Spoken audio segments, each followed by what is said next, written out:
designs.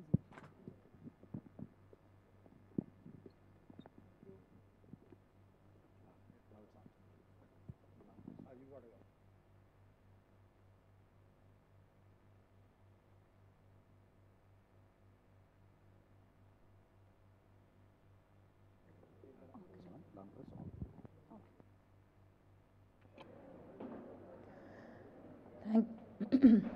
Thank you everyone for bearing with us. An event without confusion is never an event, I believe. So we needed those 2-3 minutes. Thank you. So now we are going to move into a discussion which will be moderated by Manish Dobe, the Chief of Practice at the IIHS. Manish will be joined by Rajesh Manik Sarkar, the President and Chief Human Resources Officer at Purvankara Limited, Ravi Sarangan, the Executive Director at Edifice Consultants, and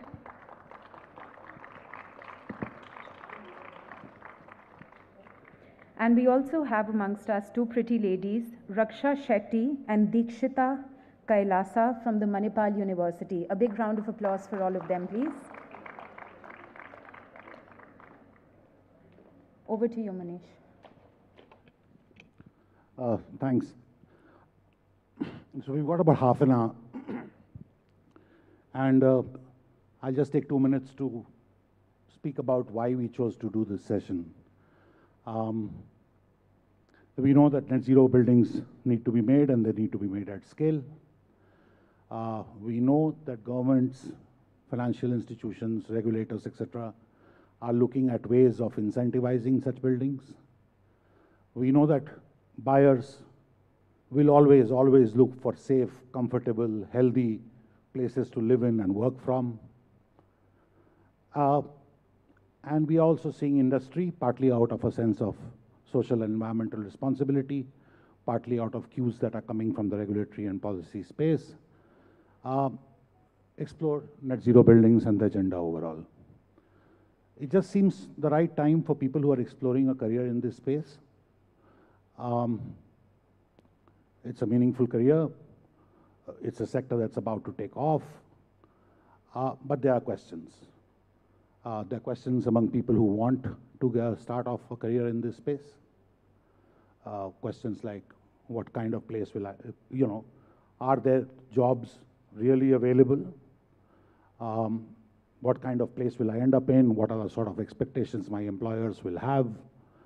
Am I actually well prepared to handle the kind of things real life will throw at me?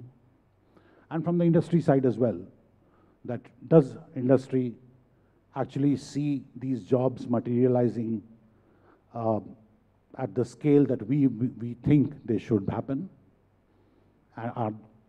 Do they see, are they comfortable in those projections to say, okay, we will have a steady hiring pipeline for such talent?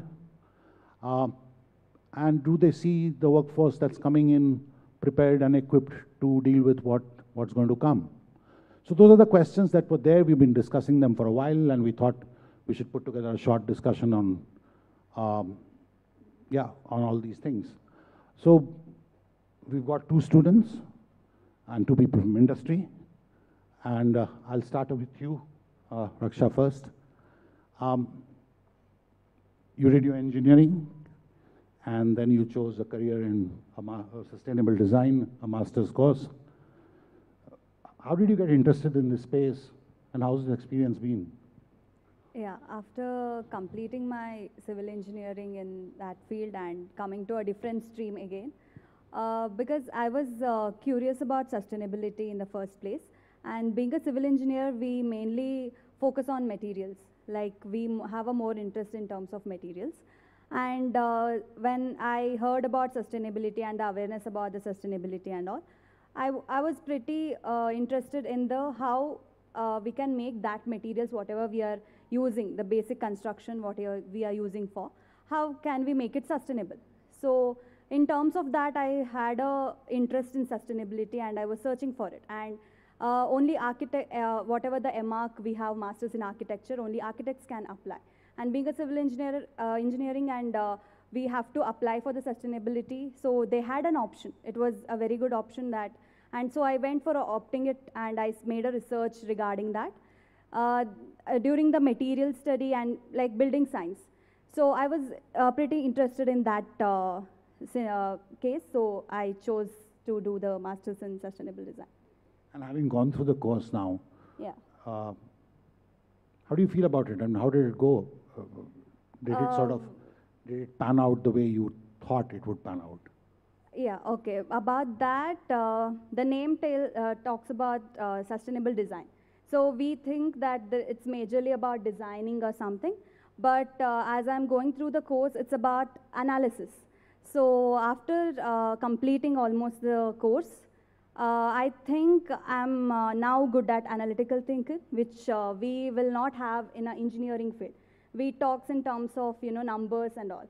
But here also we have a calculation part, which I like the most, energy analysis and simulation part, where we do each and all, every study about how we are reducing the energy by calculating how much equipment, what efficient equipment we are choosing, what efficient lighting fixtures we are going for. So coming to that calculation part, that makes me more fascinated to continue with this field. So yeah, this course actually made me learn so much, and there is still more actually. It's not an end. It's a never-ending course. Yeah, I like it. But you got your results yesterday. Yeah. Okay. And Dikshita, I mean, you've gone through the same course, right? And both of you are now, I mean, you got your results yesterday, like I said, and you're now about to explore jobs, right? What kind of jobs are you looking for? I mean, what kind of a career, what kind of a job are you looking for? Are there things that you're excited about? Are there things that you're nervous about? To start off with, I think I'm really nervous, anxious more than anything as to what the industry is expecting from us. What are the kind of things that we've learned? We've literally done everything, like a little bit of research, a little bit of analytical thinking, and also design, and learning about new materials, new things. And we do not know what exactly we are good at. So what kind of things that I probably might ace, and the industry will accept me for that. And that is one thing. And also, how important is it that whatever the knowledge that we've got, to put it on field, to put it in, like, put it on process. First thing, I think, putting in finances was really, really important that I learned, especially during SDI, because we had a very constrained budget that was given to us. So to work on it was really difficult, to understand the materials and everything. Now when we go into the industry, I think the same thing is going to really, I might not be very comfortable doing it, but I really want to learn. So yeah, I think, yeah, mostly nervous about the entire thing. So, yeah. And anything that you're looking forward to? Looking forward to learning anything that is put in the plate for me. Anything, literally anything. Like, I really want to go in on field, learn about new materials, new kind of innovations that are done. What are the different kind of facades? Like, facade designing is something that I really like. So what is put in, and the kind of things that are come up. I mean, yesterday the pitches that were there, I learnt in so much. Like, the vernacular materials that are coming out was so important. And that is something that I'm really, really looking forward to. So yeah, that's about it. Okay, and back to you, Raksha. You are in the process of applying to various places. How do you decide this is the place that I need to apply to and this is the place maybe not? As of now, it's very difficult for me to, figure it out, okay, this is what I have to apply for. But yeah, I'm more into on-site and I want practical experience basically. So maybe when I'm applying for the jobs, I prefer to apply not for the research based basically. But yeah, research is important, but I prefer for on-site working and where I can do my energy analysis or simulation part. I think I pretty much prefer that, and I'm choosing according to it and applying for the jobs. Okay, which brings me to you, Ravi. So you heard them both. And one of the key things that would have struck you is the whole idea of exposure that they're talking about. I need to know all the different dimensions involved. I need to know this. I'm looking to know this. And the interest in the fact that they chose this course and they've gone through it. For people like them and there are many others in the audience, what prospects do you see overall in this space? What kind of jobs, I mean, in overall as careers, in terms of the kind of exposure that they're looking for? So I'll answer that question and I'll try to reduce her anxiety as well. First part of the question, all of us know next 10 to 15 years, it's the India story, right? We're going to see development across the length and breadth of this country. So there is a desperate need for qualified professionals to come into the field and contribute in the making of buildings, right? And therefore, job prospects extremely high. Having said that, they're coming out into the real world now. I remember when Prasad and me studied, we were told that architecture is an extracurricular activity here, right? That was the environment in JJ at that point in time. We did everything but architecture, or so we thought, right? But when it comes to the real world, you're going to learn from day one. You're not going to learn everything together, but you're going to learn slowly and steadily, and that probably will calm you down, because this is such a vast field that you're going to learn. I'm learning at this age. And when you said there are 2 students out here and 2 professionals, I thought they were to do professionals, 2 students. I'm serious. So there is so much to learn, and I make it a point to attend such events because you get to learn from the students who are participating in the event. So job prospects high, but what I seriously feel, and what's probably got to be a part of the curriculum, and I talked to you about it earlier as well, right? India was a frugal country. You know, everything was in short supply, right? So for us, we knew the art of living with less, right? And I consider myself so lucky to be in this generation where I've seen everything was in short supply, right? We used to mend things, we used to go to a cobbler, we used to go to darn our torn clothes. These kids won't know what is darning. Ask them to spell darning, they won't know, right? And then we've entered an arena, an age where we're spending, and then we start attaching, practicing in practice to be right up there. So it's the minute you get into the professional field and you start working on your projects, keep your eyes and ears open, listen, you'll do your job, you'll do very well in your job. And then, as I said, in the next 10 to 15 years is India's story. So professionals like them can really excel in what they're doing and grow. Great. Thanks. Rajesh, at this point, drawing you in. So Ravi is talking about a back to basics kind of philosophy.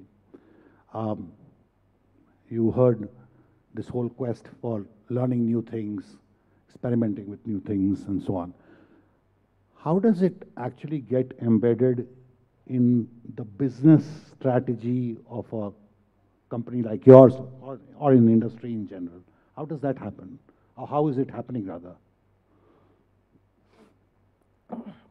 Before I speak about the business scenario, let me talk about the talent market and how things are changing.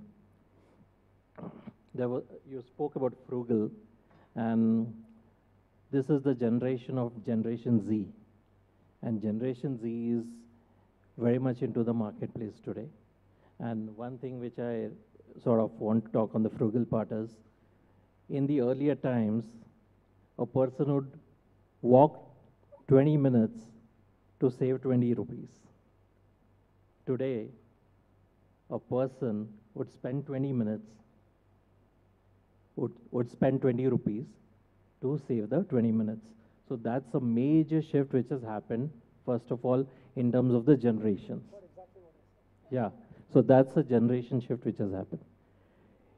Today, in organizations across India corporation, Generation Z, which is people who are born 1997 and ahead, are anywhere between 12 to 34%, much more in the technology and the BFI space, and then in reducing numbers in the other space.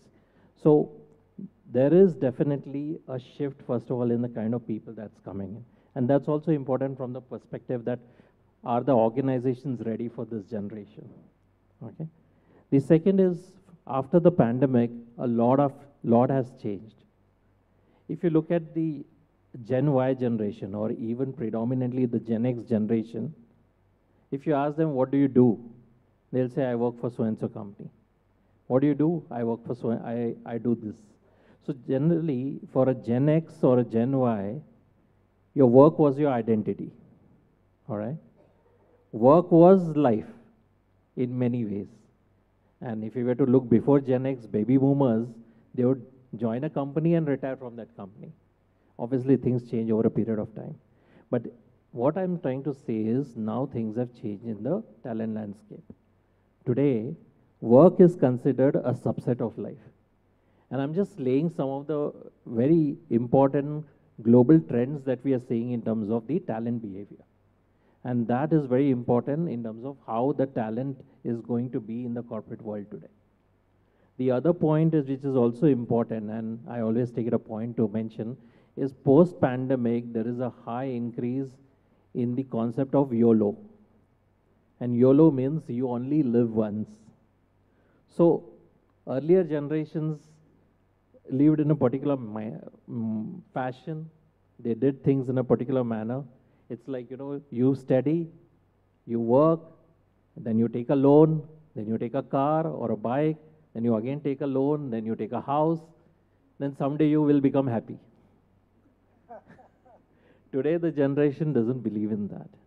Why there is such a rise when it comes to either a Uber or a Ola or a co-working office space or a co-living? Like I'm recently moved to Bangalore, and what do you call this? People staying together, co-living. They call it by a certain name actually, but it's all over. It's so rampant. Now, this is what's happening today, And in this environment, organizations are grappling with the multi-generational workforce that we are dealing with. With all these challenges already on our plate, now we are talking about sustainability. Okay? And then we are talking about net zero buildings. I was talking to my head of design at Puravankara that how many net zero buildings would we really see? Now, I know my CEO did see one at Singapore with DBS, and I think they really did it. Wow. But what are we talking about? The whole thing has to start from the leadership and the vision of the organization. So, for all those of you who are looking in the job market, if an organization does not have that leadership vision to create that kind of a sustainable future, first within the organization, then I think that's the wrong place to be, at least today, right? And then how the organization is further demonstrating that spirit in terms of its workplace, in terms of what initiatives have they taken, have they started work on it, is there any multidisciplinary department which is working on this on a project, are there some tangible milestones that the organization is looking at? I think that's going to be very important. India is waking up to it, but I think there's a long way to go. I see an immense opportunity over here, no doubt. Okay, there will be a lot of roles which are in one set of it, and you're not bothered about what's happening elsewhere. But what do you make of this? That this whole thing that somehow the way at least your mindset is caricatured as young folks who are coming into the market, or is thought of. What do you think of this? I mean, is it accurate? Is it just the way to be? I don't know. Yeah, I think Rajesh sir was on point. Like my father is exactly like that. He worked, then he took a loan, he took a car, then he took a loan and again built a house. Then he took a loan, he took a car, then he took a loan and again built a house. So that is how my father lived, and right now he still is working. So I think when it comes to me, I'm not like that. I really want to work, and that's become a very important part of my life, and that's searching for a job and everything. So I think, yeah, this is the way we're living. But yeah, I think we're getting back in a circle where we're going back to old things again. So but let me give you a corporate lens again. Yeah. Why does it matter for a corporate to look at net zero buildings or to look at sustainability? Why should it matter? I mean, is there anything beyond the cause of protecting our planet? Is there any other reason?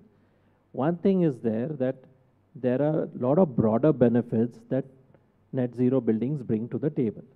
I mean, in terms of having healthier and more comfortable workspaces, in terms of the spaces being more energy efficient, in terms of it allowing more natural and ample lighting. So all of this will eventually lead to enhanced employee well-being and productivity.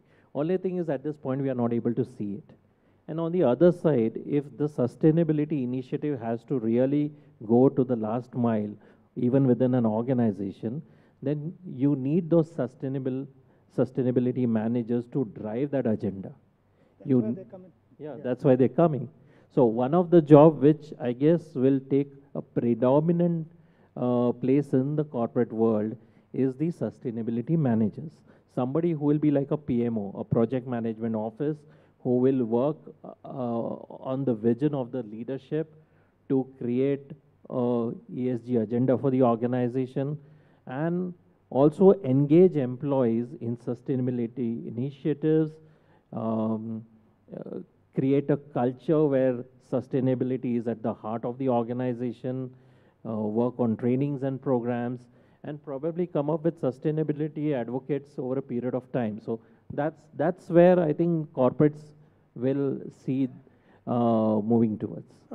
And in professional firms such as ours, the earlier discussion we had on policy and incentives to think about how to save this planet, at least at Edifice, we have decided that we will not work on projects beyond 2030, which are not net zero or not going, or projects which will harm the environment. And we've got a significant presence in 7 verticals in the country. That calls for a big ask from all of us, conscience, and which will mean that we'll need professionals like the 2 young girls out here to come and participate in that, in that endeavor of ours. And no matter whether it's policy or incentives or conscience, that's the path for the future.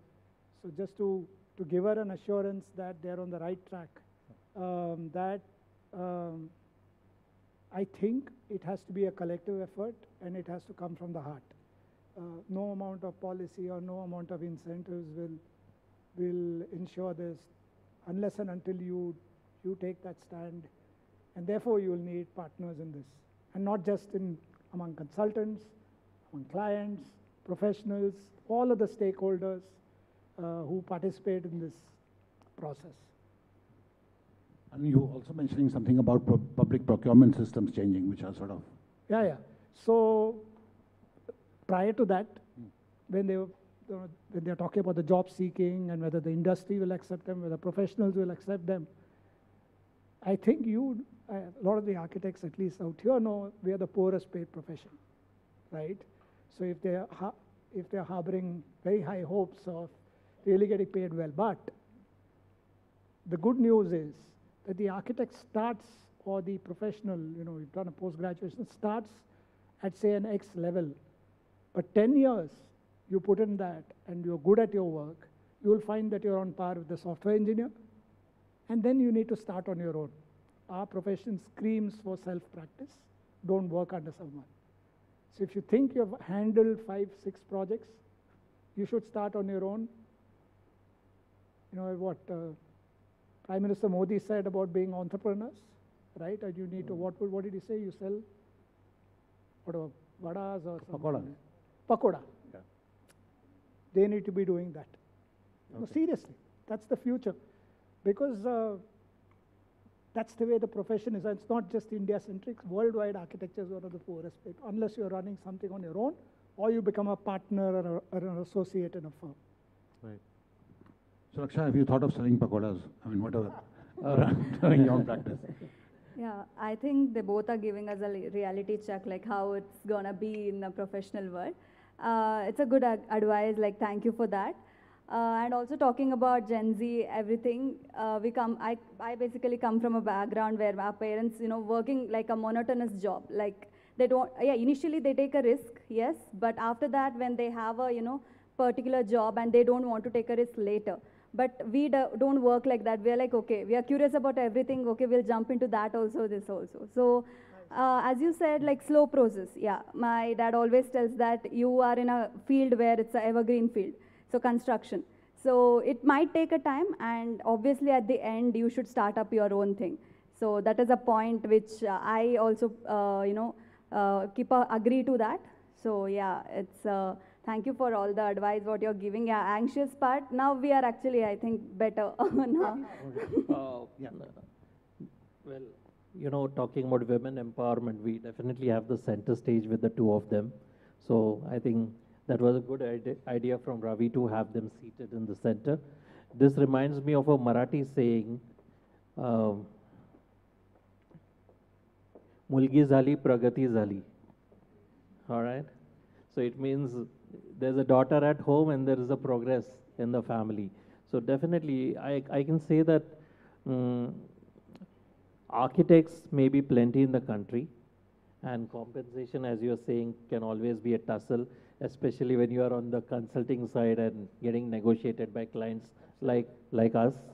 And I remember my head of design, Abbas, who's also in the jury, saying, "Arey, it's always good to be a lawyer because nobody is able to negotiate with a lawyer." Doctor. No, even with a lawyer, because if you negotiate with a lawyer, your case is gone.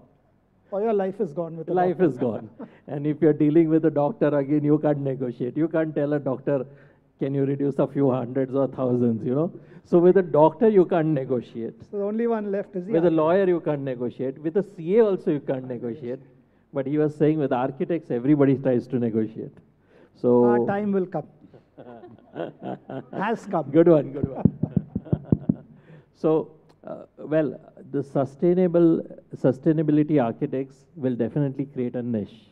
It will create a niche in the marketplace, whether it is sustainability architects and designers, whether it is green building engineers, whether it is energy and environmental consultants. I think there is definitely going to be a niche scope for them. And like it says, you make a choice, the choice makes you. So for all those of you who have invested yourself in this space, especially the sustainability space or the zero net building space, you could give a pat to you on your back, because this is a space where not many have really ventured into. If you ask a corporate, nobody will really know isme hota kya hai. But if we want to do it, we will have to seek advice, and that advice won't come cheap. So I've just been handed a sheet that it's time for us to wrap up. No, but there were several other things that we wanted to touch on, just short of time. But no, it's great.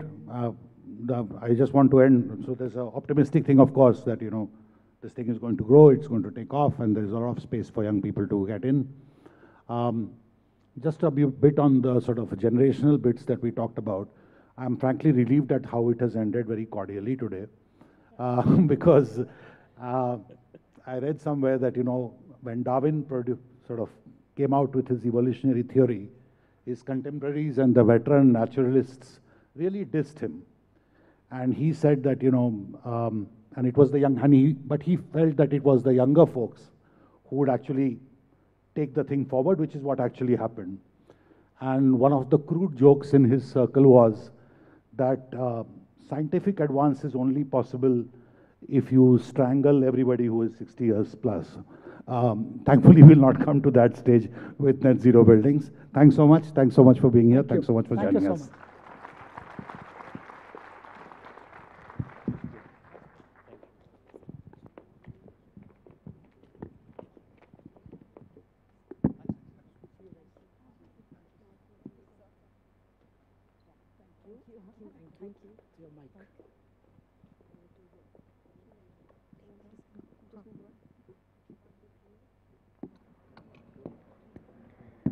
Thank you, Manish, and thank you to all the panelists. This puts a whole new light on what it really means to also be an SDI alumni. And with this, I have a very quick message for all the students whom we have in the audience today. Please don't forget to become a part of the alumni page on LinkedIn for the SDI alumni page. So it's just for all of you. You may please open LinkedIn and sign up for that. Now it's finally time for us to move into the grand juries. We are going to have a 5-minute pitch come in from each of the division winners in front of our many grand jury members today. And our grand jury is going to play the role of a potential investor. So of the 6 presentations that will be made today, they will pick one project that they think might be worth investing in. Our grand jury members whom we have amongst us today are Arun B.S. from the Brigade Group, Harleen Oberoi from Tata Realty and Infrastructure Limited, Devesh Chandra Srivastava from Religare Enterprises, Prakhar Agarwal from Tata Nestin, Sunita Purushottam from Mahindra Life Spaces, Devaraja T.H. from Shobha Developers, Arun Kashikar from Oberoi Realty, Jagdish Taluri from 1EQ Edutech Private Limited, Roshni Iso from Ishre, and Abisali Okaboy from Purvankara Limited. And we also have Ashok B. Lal, one of the foremost practitioners of net zero buildings, who will facilitate the jury discussion. So without much ado, I'd like to call on stage the first presentation, which will be made from Team Samarkrut from SMEF Brick School of Architecture and BRACT's Vishwakarma Institute of Information Technology.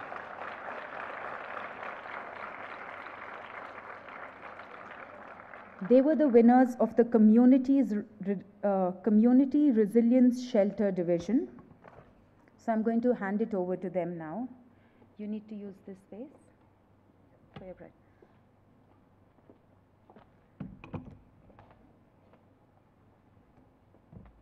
You have 5 minutes, you know that, right? Yes, yes.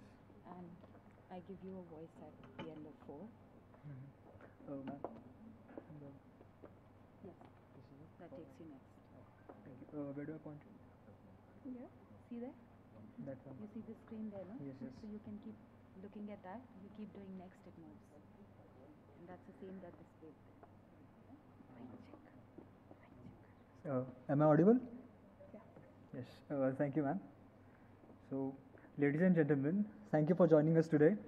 Hello and good afternoon. We are Team Samakrut and will be presenting our entry for Community Resilience Shelter. Allow me to begin with a little introduction. We are a group of 4th-year architecture students from SMEF's Brick School of Architecture, Pune, and a civil engineering student from Vishwakarma Institute of Information Technology, Pune. We are thrilled to present our community resilient design, which encompasses a 3-pronged approach to revitalize the drought-stricken community of Vedu, located in Shahpur district. And they have found polygamy as the solution for their drought situation. Our strategies are designed through macro-planning the ecosystem, micro-planning the community, resilient shelter, and setting up the mobile network of pods connecting the surrounding villages and aimed at creating a sustainable and thriving environment. In macro-planning phase, we propose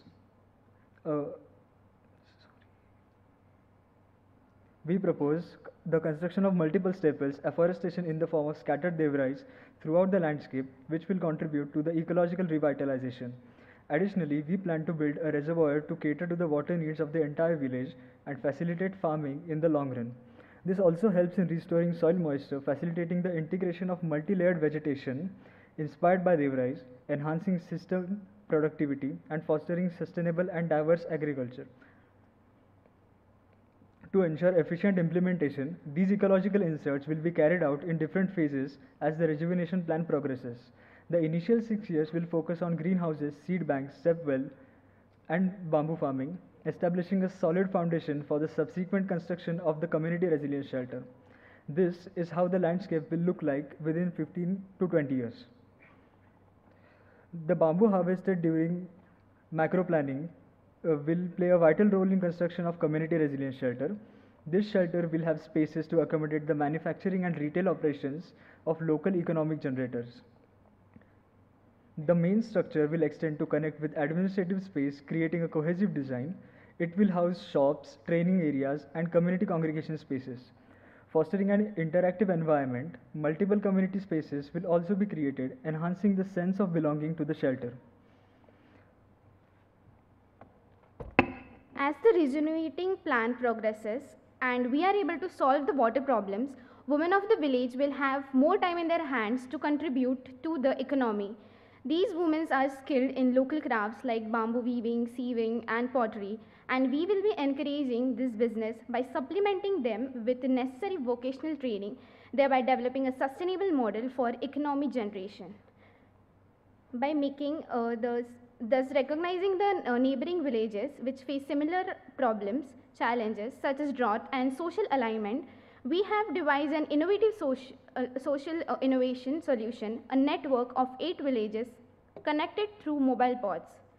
By making a significant portion of the community resilient shelter mobile, we can extend its reach to approximately 8,900 people, which is far beyond the population of Veduk alone. These pods will be monitored through calendars and mobile application.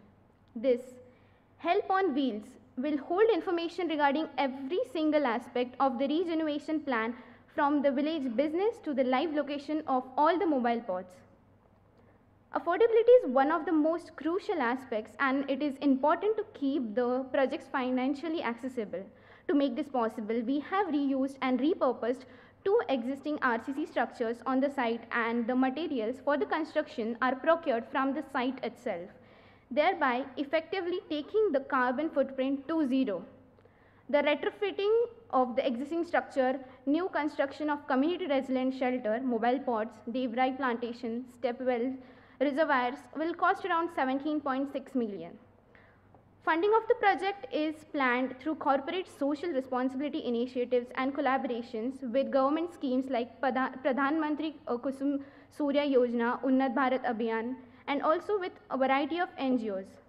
We have identified few collaborators which they could invest in us: Urvi Public Trust with Pani Foundation, Tata Motors, Cosford, and Sahyadri Devrais. We are confident that our vision will not only meet the needs of the presentation but also secure a prosperous and resilient future for the entire region. With the compassion and the deep sense of belonging, we design community resilience, fostering emotional connection and empowering village to overcome challenges with unwavering unity and determination. Thank you.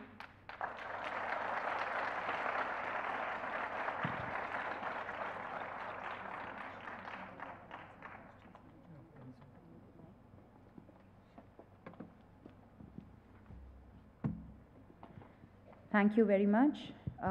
Now I hand it over to the jury to ask questions, and you'll have 5 minutes to do the Q&A with the team. Thank you, sir.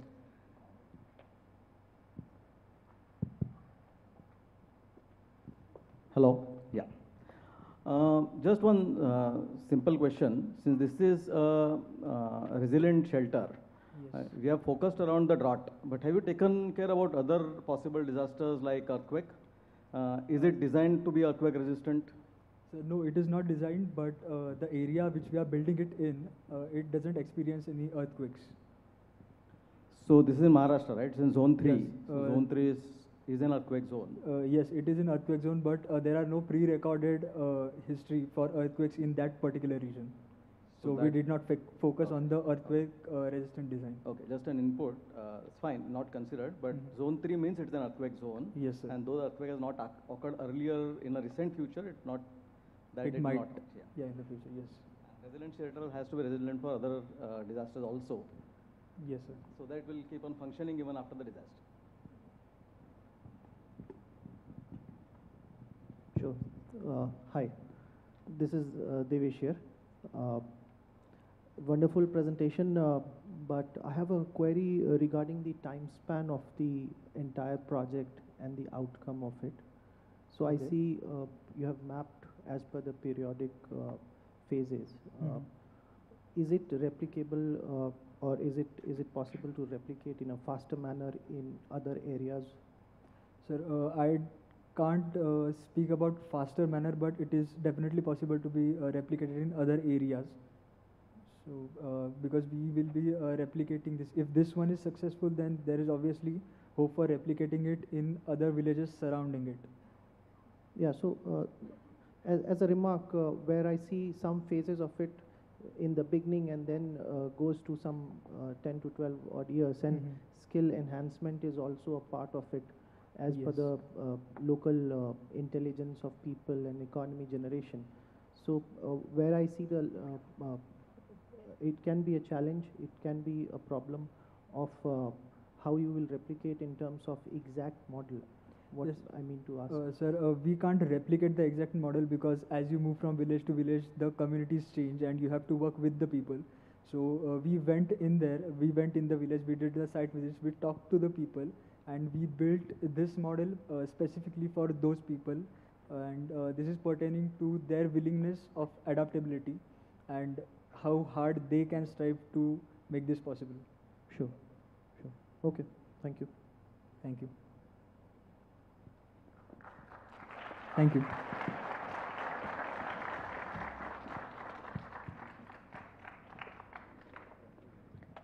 Thank you, team. The second presentation today is going to be by Team V Degree from Vishweshwarya National Institute of Technology, Nagpur. Can I please request the presenters to come on stage? And a few very quick instructions in the meanwhile, so I don't repeat for every other team that's coming. You'll all be getting 5 minutes, and I'm giving a warning at the end of 4 and then 5 minutes. So please stop the minute your time is done. The warning will sound something like, and I hope that's clear and audible to everyone sitting even in the farthest of corners. Great, and that will be followed by a 5 minutes of question and answer from the jury. So the pattern remains the same. Over to you guys.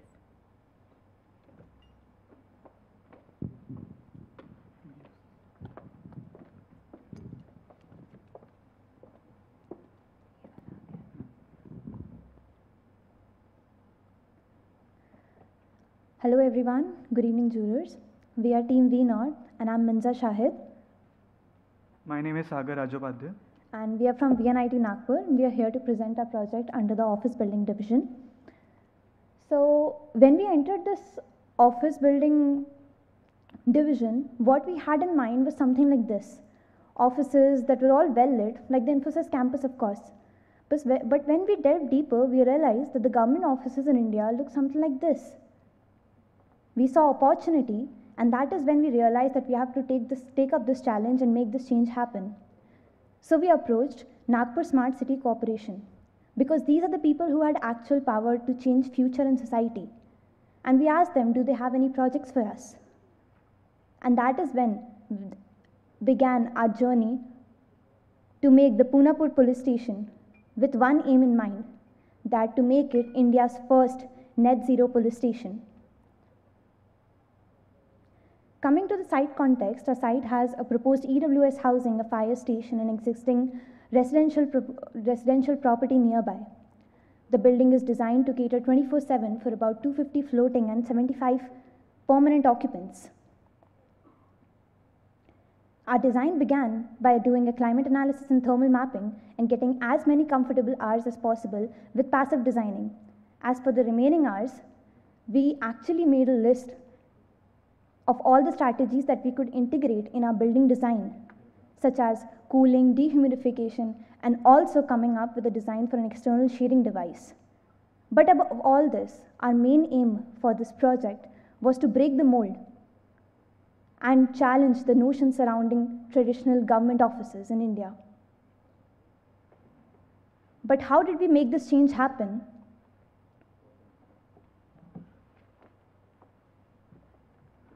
We knew that to build trust between the law enforcement and the people, we had to design spaces that bring people together. That's why we designed spaces for community engagement adjacent to the police station to establish a positive relationship. Another focus was to change how government buildings actually feel to the people. That is why we integrated spaces such as double-heighted courtyards, which were naturally lit and airy. Take a look at this image of a public courtyard. Doesn't it exude a sense of positivity? That was our main aim of the team. Our team specifically aimed to design spaces that offer psychological comfort to individuals who may be feeling distressed. We also designed the building's remarkably staggered form. that is not only visually appealing, but has been strategically optimized to minimize heat gain and exhibit self-shading characteristics. On this form, we put shading devices made up of bamboo and an external skin, which bring in about 31% of the comfort hours. Window shading is also crucial, but adding those same age-old chhajjas which impart a sense of the same government-old buildings was just not an option for our team. That is why we collaborated with our industry partner and designed an operable bamboo shading device. This process underwent a thorough prototyping process, but the finished design is an operable shading device which is not only effective but also imparts a local identity to the station. We also experimented with the building's envelope. Other than providing a highly energy efficient one, we designed a bamboo reinforced lintels and slabs with 30% pulverized fly ash, which comes from local thermal power station. This leads to savings in carbon emissions, energy, but also 30% in cost savings for our project partner.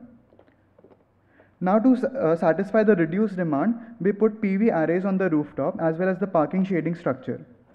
This saves the project partner 29 lakh rupees annually in operational costs. But there exists an imbalance between generation and consumption in the few months of the year. To solve this problem, we decided to innovate, introducing the peer-to-peer energy sharing mechanism. Now imagine 4 buildings. All of these buildings are placed in close proximity, use renewable energy as their main source of energy. What if we connect these buildings together via a localized microgrid so that whenever there's an imbalance in the consumption generation in one building, instead of drawing energy from the localized grid, we draw it from the buildings connected in the grid. By leveraging this system, we not only correct energy imbalances, but also generate income for the police station and cost savings of 30%. But it can be scaled up to the whole TPS level within different building typologies and promote sustainability sharing. The building also achieves a net positive water cycle by rainwater harvesting and treatment of grey water. Nagpur is prone to heat waves, and to ensure thermal comfort during the period was crucial. In all zones of the building, we achieve a comfortable temperatures as per the IMAC model, and even at night time, recognizing the heat stress can persist and escalate. The building adopts a mixed mode strategy with zones zoned between variable refrigerant flow, passive downdraft evaporative cooling, and natural ventilation. These zones can be further expanded as per need and leads to cost savings of 25%. We'll have to stop you there. We've given you a few extra seconds over the 5 minutes. I'm going to request the jury to please take up any questions now. You'll have 5 minutes to do that.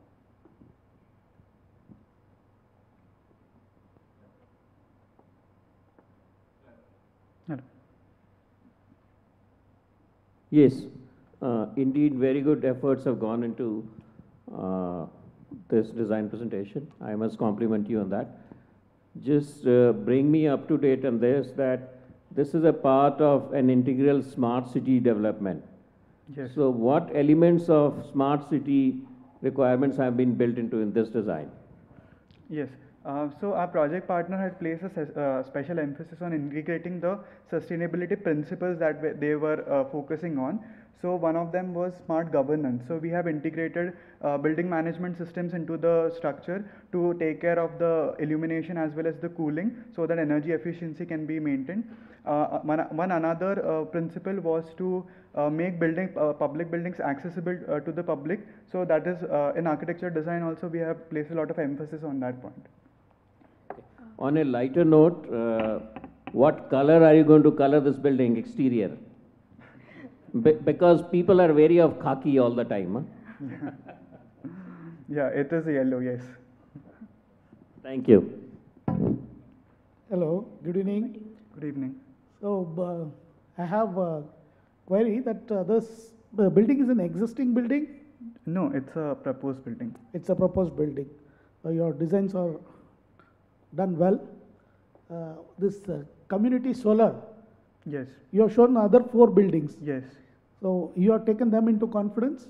Yes, all those buildings are by our project partner itself. So it's a fire station, a multi-level car park, all of them are project partners building. So in that way, our context is very conducive to the mechanism. Good. Thank you. Thank you.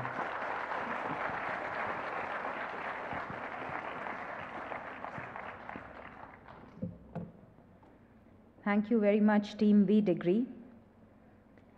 Next, I'm going to call upon Team ECHO from School of Architecture and Planning, DIT University and DIT University. They were the winners of the On-Site Construction Worker Housing Division. A big round of applause for them, please.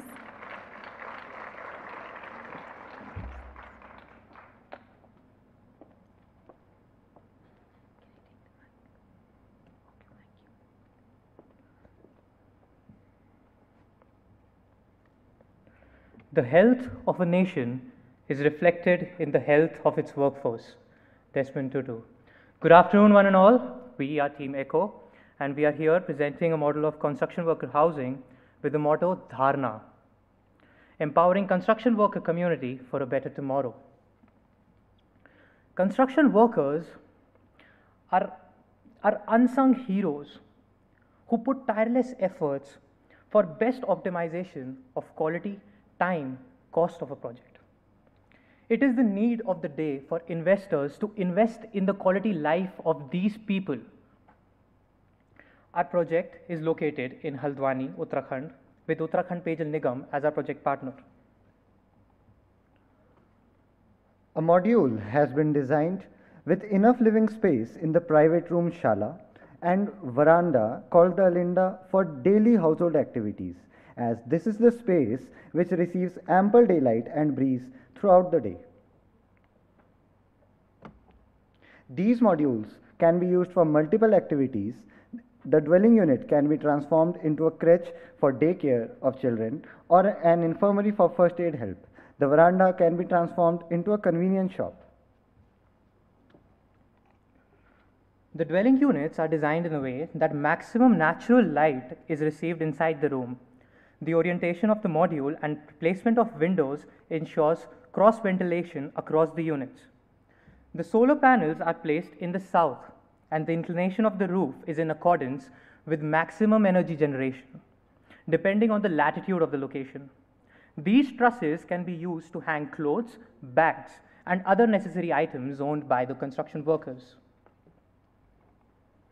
Customized sections of walls, roof, and floor are worked out after carrying out in-depth analysis of thermal performance, cost effectiveness, which is easy to fabricate, visually appealing, transport, install, and dismantle after completion of the project. 63 mm thick sandwich panel comprising of shuttering plyboard on both faces and EPS insulating material is used for walling. Shuttering ply is easily available at all locations in India. Roof panels of PU foam sandwiched with GI sheets is used for roof assembly. The unit can be assembled in 9 major steps. Leveling of ground and providing brick piers, fixing of base plate with cement mortar, MS columns over the base, flooring level joists with the columns, laying the floor panels at plinth, and assembling the wall panels with columns, lintel level joists with columns, fixing the trusses above lintel level, assembling the roofing panels, installation of solar panels and internal electrical fittings. Total 34 dwelling units are allocated on site, which confirms that all the amenities are convenient to use and provide maximum comfort to enhance the productivity of the workers. Common amenities such as separate toilets for men and women, common kitchens, recreational areas, supervisor's office, infirmary, and daily needs shops have been provided. Architectural details have been kept simple for the ease of fabrication of assembly and dismantling on site. MS sections that are used are optimized and increases the durability of modules. Self-explanatory and simple joinery details have been provided for ensuring correct installation of module. An operational manual has been prepared for commercial use. The module consists of 4 main dismantleable components. Foundation consisting of brick base and base plate, wall assembly comprising of sandwich panels, floor assembly consisting of C-sections, T-beams and flooring panels, roof assembly consisting of POF panels, purlins, trusses and solar PVs. We are achieving a state of net positive energy by using Tata Power Solar on-grid system, which consists of TPS 300 panels, This lowered down our EPI to 23.98.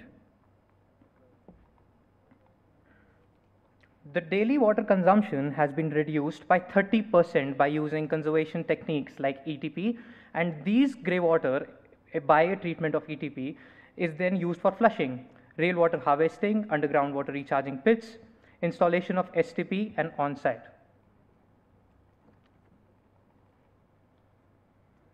Considering a case where a construction worker spends 10% of his daily wages for accommodation, we are providing a solution at rupees 60 per day per construction worker.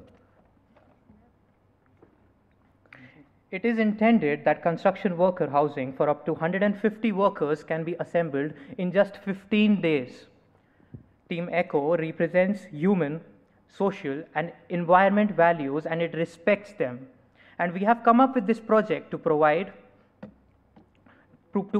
a home away from home to these construction workers, and finally leading to the betterment of construction worker industry in the future of India. Thank you.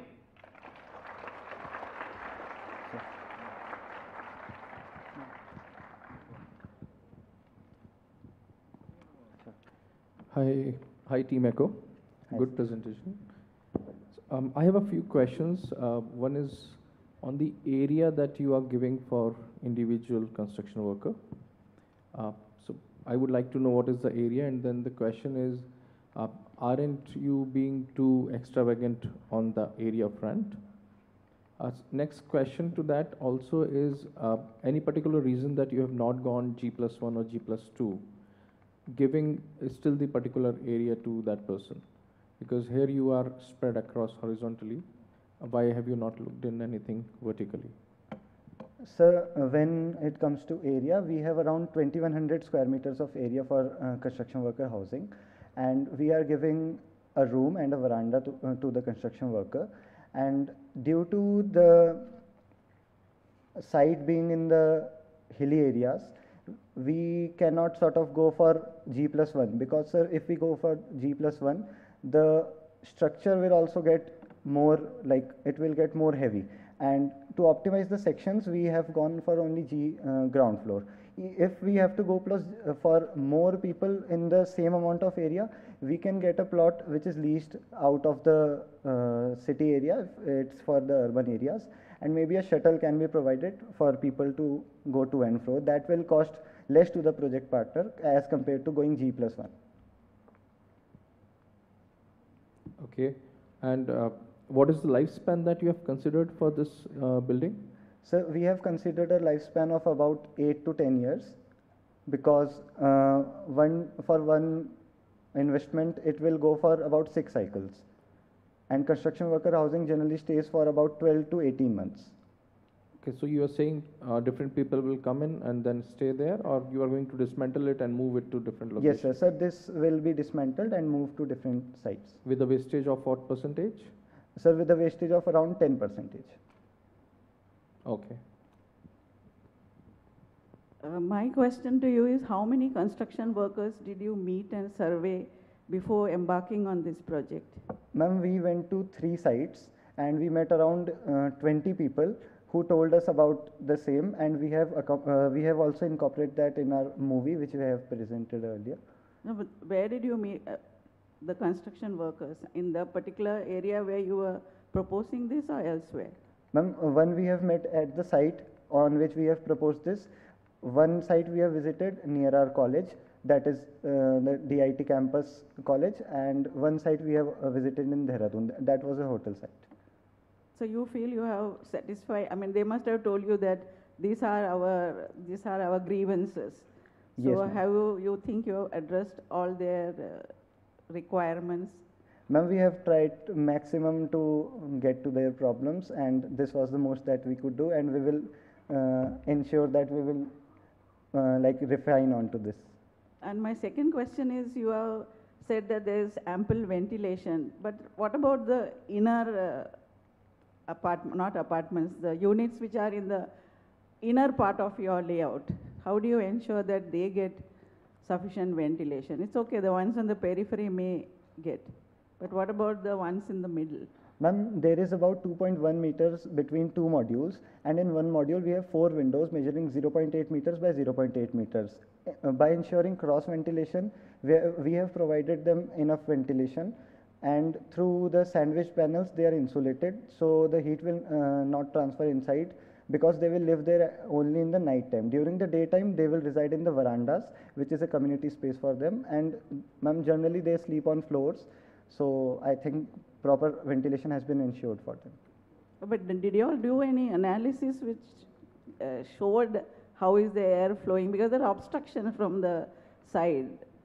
The side units will obstruct the middle ones.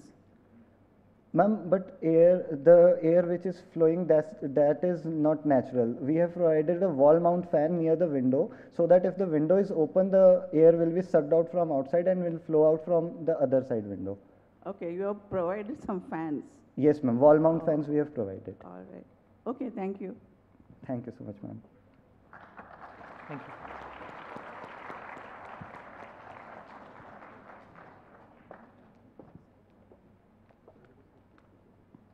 Thank you very much for that presentation. Next, I'm going to call on stage the presenting team from Team Zenith from the Arvind Bhai Patel Institute of Environmental Design and Management, Bhopal, and they were the winners of the Single Family Housing Division. So big round of applause for all of them, please.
Hello. Hello. Hello.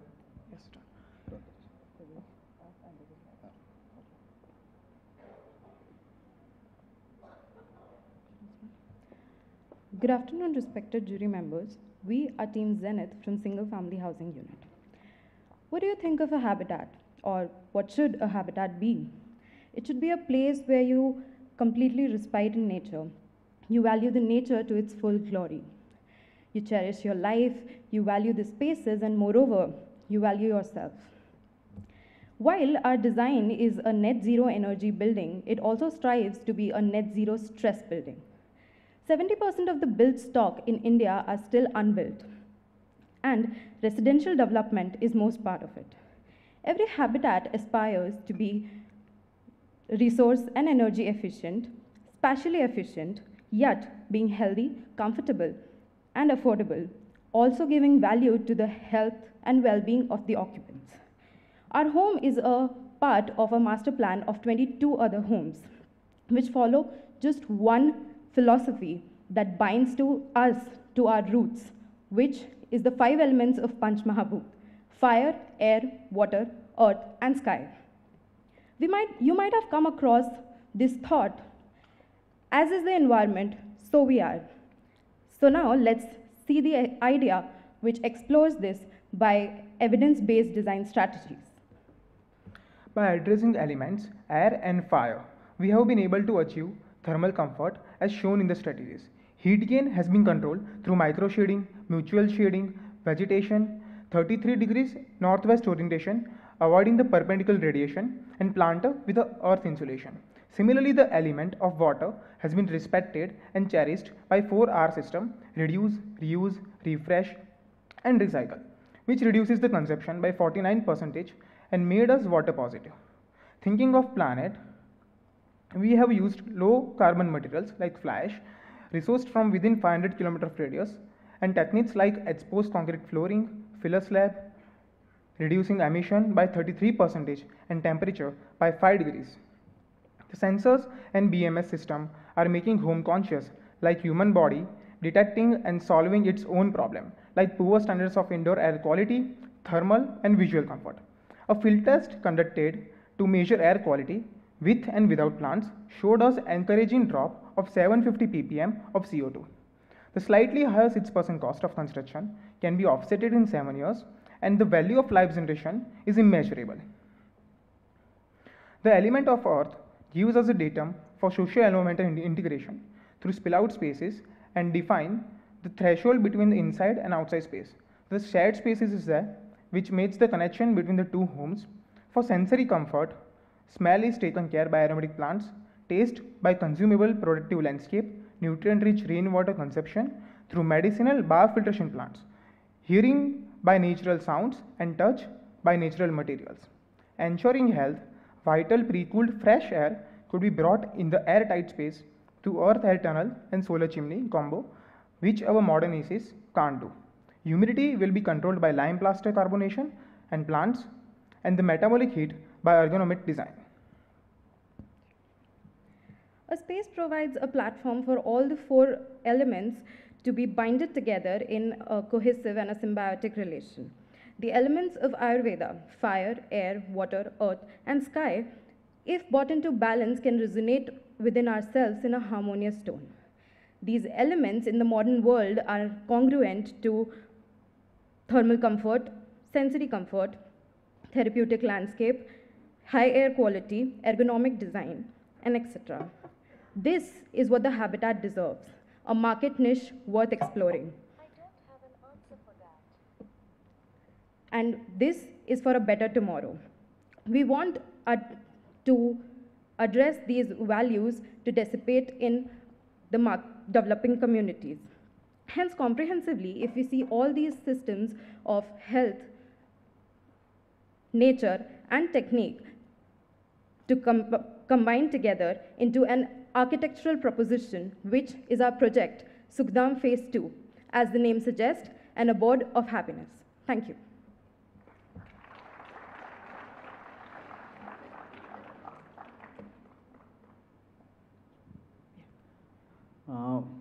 So this, though a project is single family housing, it seems most of the things are applicable when it is a township of a single family housing and not a single house. Yes. So the question is, the architectural aspects are thought of. Have you also thought about engineering aspects, repeatability, modularity, whether is it a load-bearing construction or a beam frame or a precast? Any thought given on engineering aspect of it? So that. Yes. So we have considered the composite structure.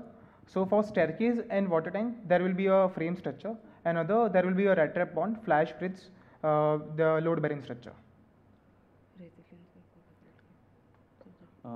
Okay, but have you thought about earthquake, the structural? Yes, we have done the calculation in STAT Pro. So seismic load, wind load has been taken care as per the IS 456, and FE 500 has been used.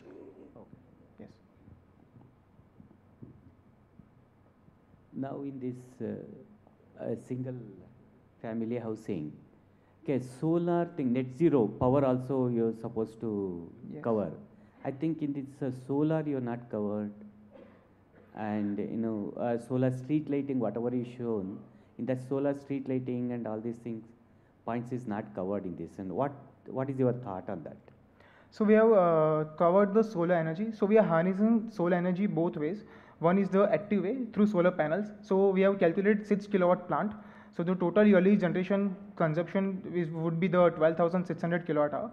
And the other ways, can you please repeat the? Yes, the street lights will be generated. The power will be given through superior plumbing system. Superior? Superior plumbing. Plumbing. Yes. Basically, superior plumbing is the turbines will be there, which will be generating the okay. electricity from it. Oh. So it's just a pilot study which we have taken the case study from it, and we will be What is the incorporating. power generated in that? The turbines will generate power. Now, what is the power? What is the quantum required, and how exactly you're generating? So it's in for that we are in stage 1. So we'll do it further. Okay. Thank you.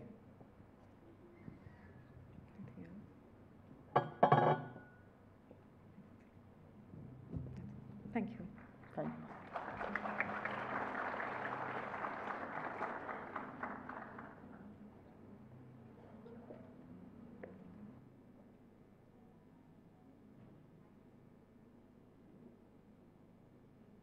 Hello. Thank you, Team Zenith. With this, I call on stage our 5th presenter for the evening, that is Team Synergy from Sir J.J. College of Architecture and Thakur College of Engineering and Technology. They were the winners of the Multi-Family Housing Division. A very big round of applause for them, please. Hello.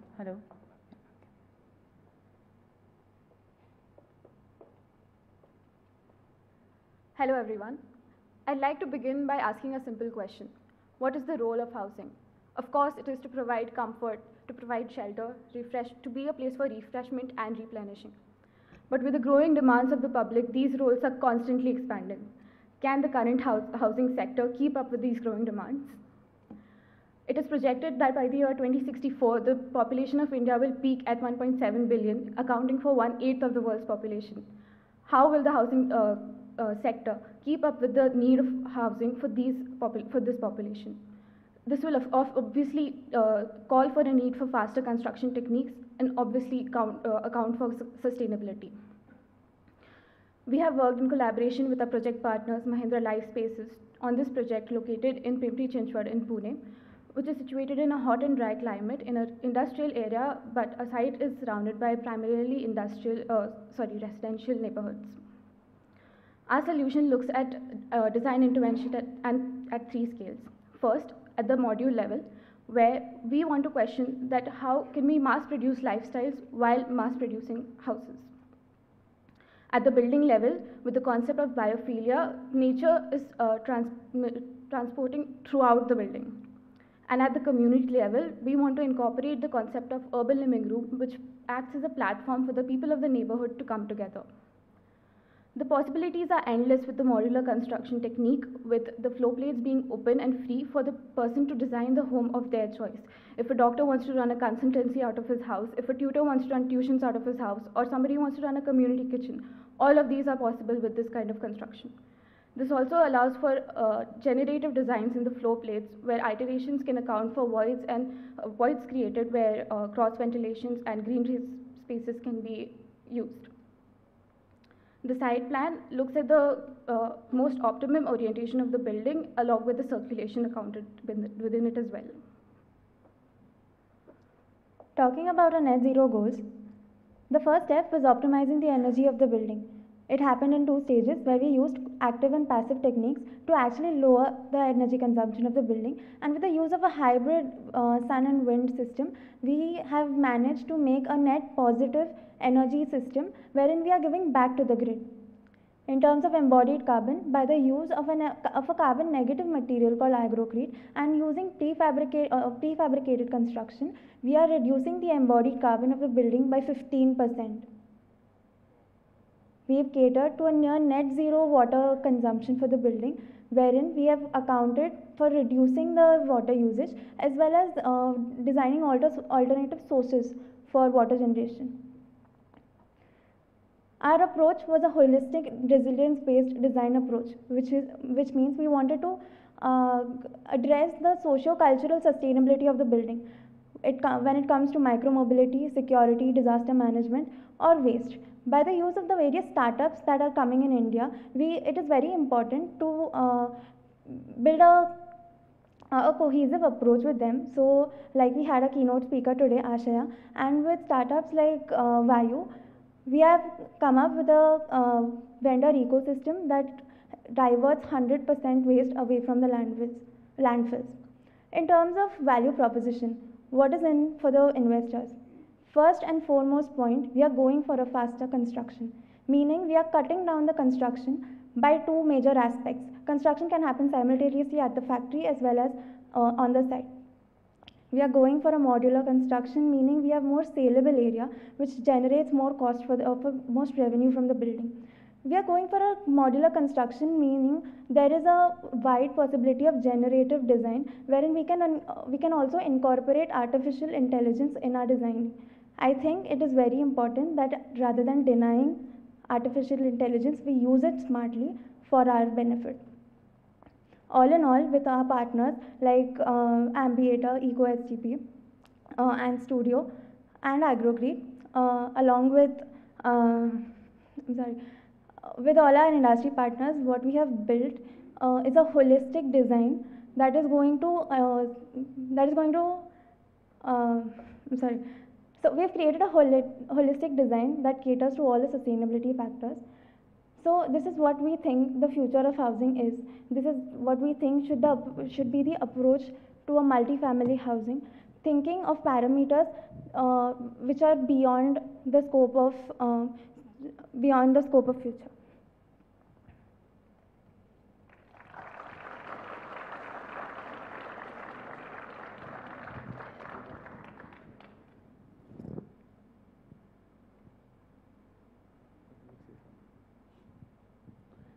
Team Synergy, I think it's fantastic work, very attractive looking work, and definitely seems like an inviting community. One of the questions that I wanted to ask you, and I'm wondering if you already touched upon it, putting together as a multi-family dwelling, what is it that you have created for the community that's already living in there? And how do you plan to bring this community together? So from a social perspective, what are you looking at? What are the measures that you have taken, or what is it that you aim at achieving in creating this social community? Because I'm interested in knowing that when you're putting a multi-family dwelling together, how have you looked at it socially? So I have two answers for this question. First one, I think everyone might have experienced that a person living on the ground floor has more has more connect towards nature when it comes to green spaces. But when we are going for a vertical sort of a living, this is not possible because all the green spaces are on the ground floor. So for this approach, we have integrated green spaces on multiple levels, meaning for every person, they feel closer to nature and they feel closer to community. That is the first psychological step that we thought of. The second thing was what we touched upon was a space for everybody. So your requirements are not the same as mine, and so your house cannot be the same as mine. So when the person is happy with his house, he is happy to stay in the community, and which is where with all the amenities that we are providing, the holistic design approach comes forward. Another question that I had is, you mentioned prefabricated houses. Would that predominantly mean steel construction? So it's actually a hybrid of steel, which is encased in concrete, and since we are using Agrocrete, that is also the walls are fabricated at the factory level. All these components are made at the factory and then brought to the site for assembly. So while the assembly is happening on site, all the other site work like excavation or the putting up of the service core can still happen. So that saves up a lot of construction time.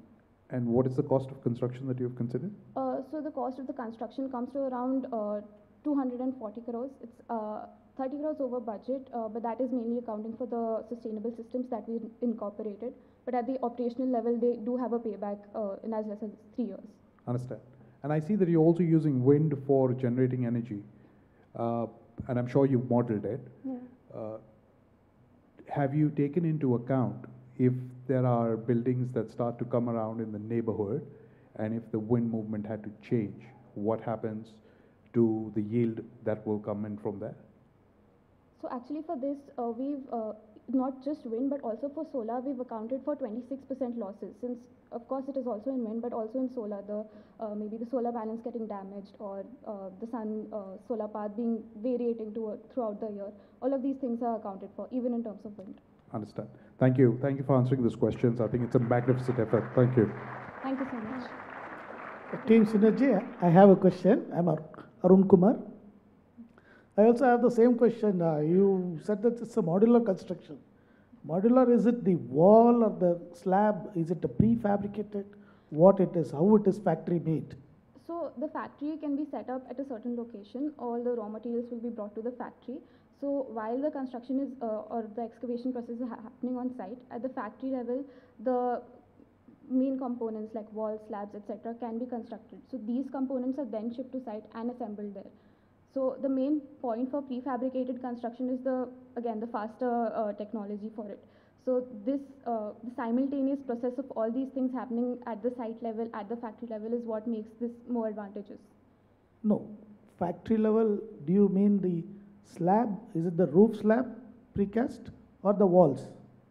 All the components that cater to one module. So the walls, the floors, the windows. Have you thought about the slab casting, precast slab casting?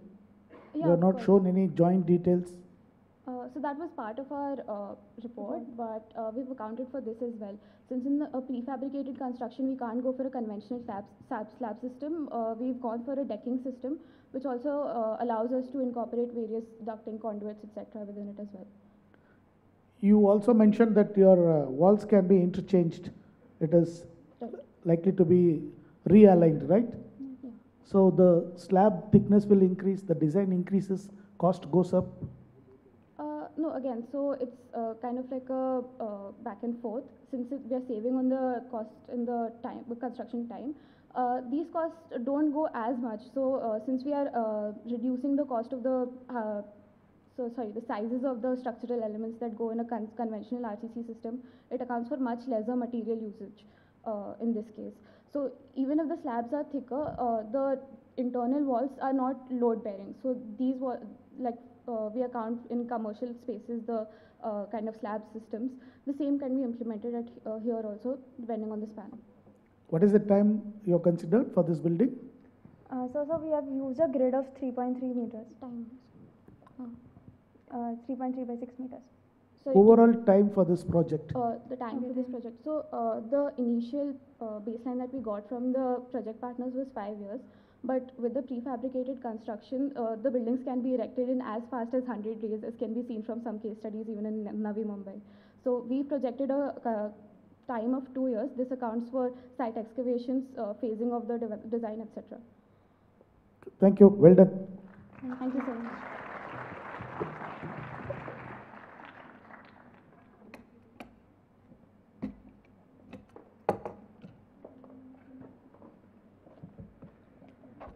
Thank you very much. I'm just going to allow a few seconds for the next prototype to come on stage. So the next team and also the last team for the evening is called Team Green Collars from RV College of Architecture and School of Design, RV University. They were the winners of the educational division. Whenever you're ready, we'll start your time.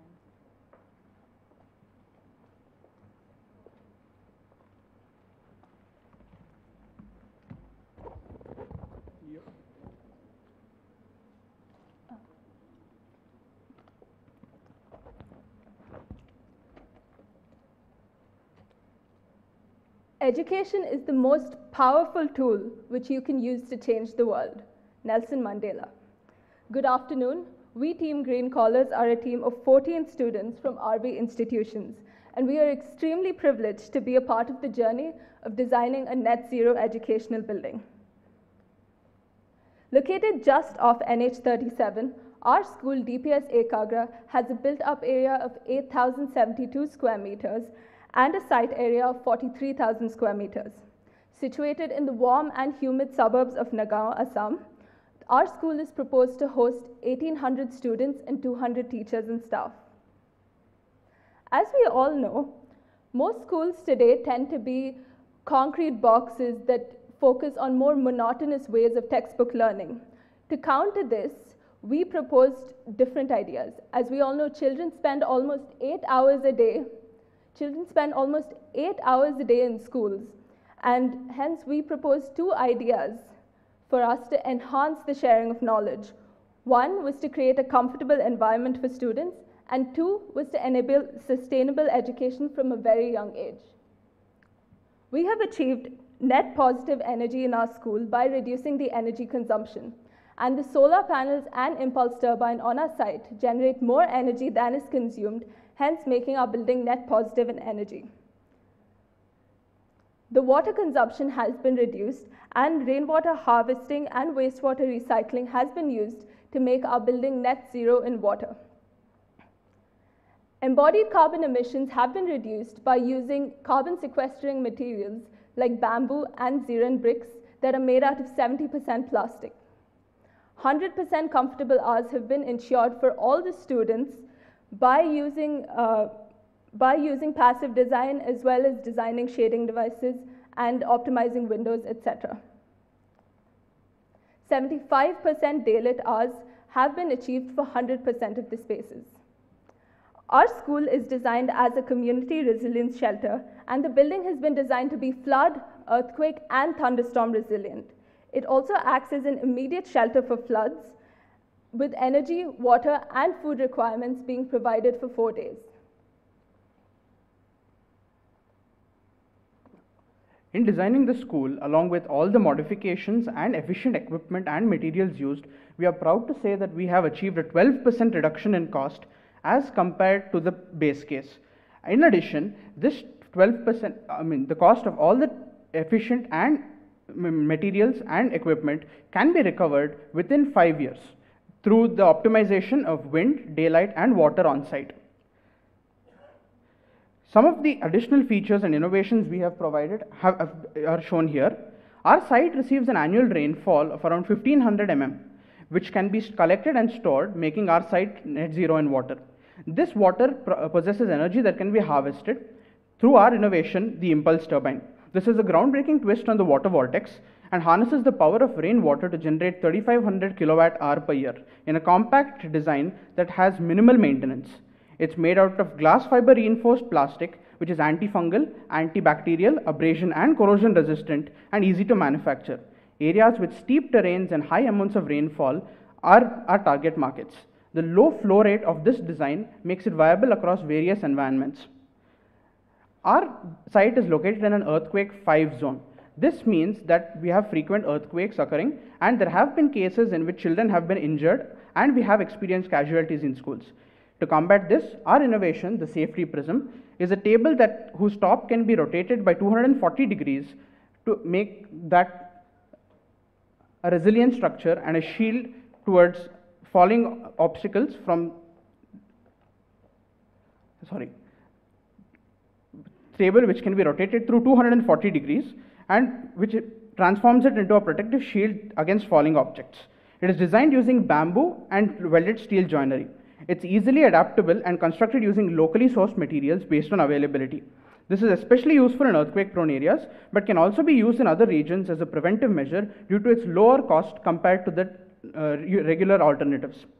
The bars are on lightweight, multifunctional modular panels can not only be used as interior partitions, but also allow students to shift it within and outside the school to allow them to make the classrooms flexible and enhance indoor and outdoor learning.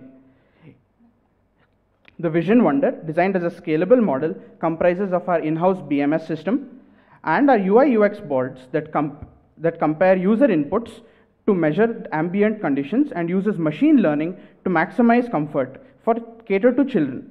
And the research and design block can serve as a cornerstone within the DPS franchise and can be integrated with other schools as well, helping to inspire creativity and enthusiasm in young minds, leading the way to a greener future and reinforcing the school's motto of "You Run the School." As I said, education is our most powerful weapon, and we believe that our school is a step towards this future. This is why we think that you should invest in our building and help us serve as a catalyst to shape young minds towards a greener and more sustainable future. Thank you.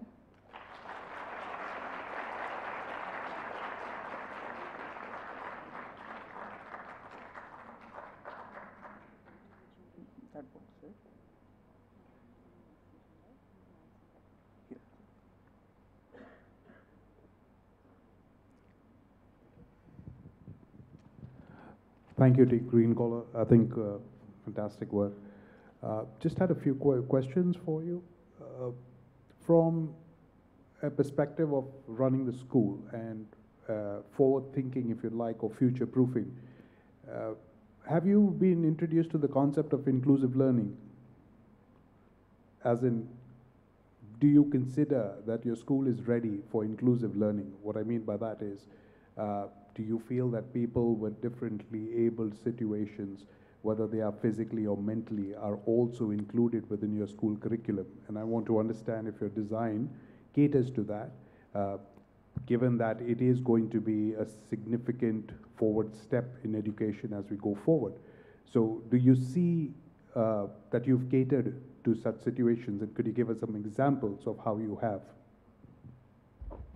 Yes, so with regard to inclusivity in learning, so our school is designed for universal access and with regard to physical disabilities, and with regard to mental disabilities and including people with mental disabilities, we have mainly, to cater to this, we have focused on the idea of creating the most comfortable and stress-free environment for students.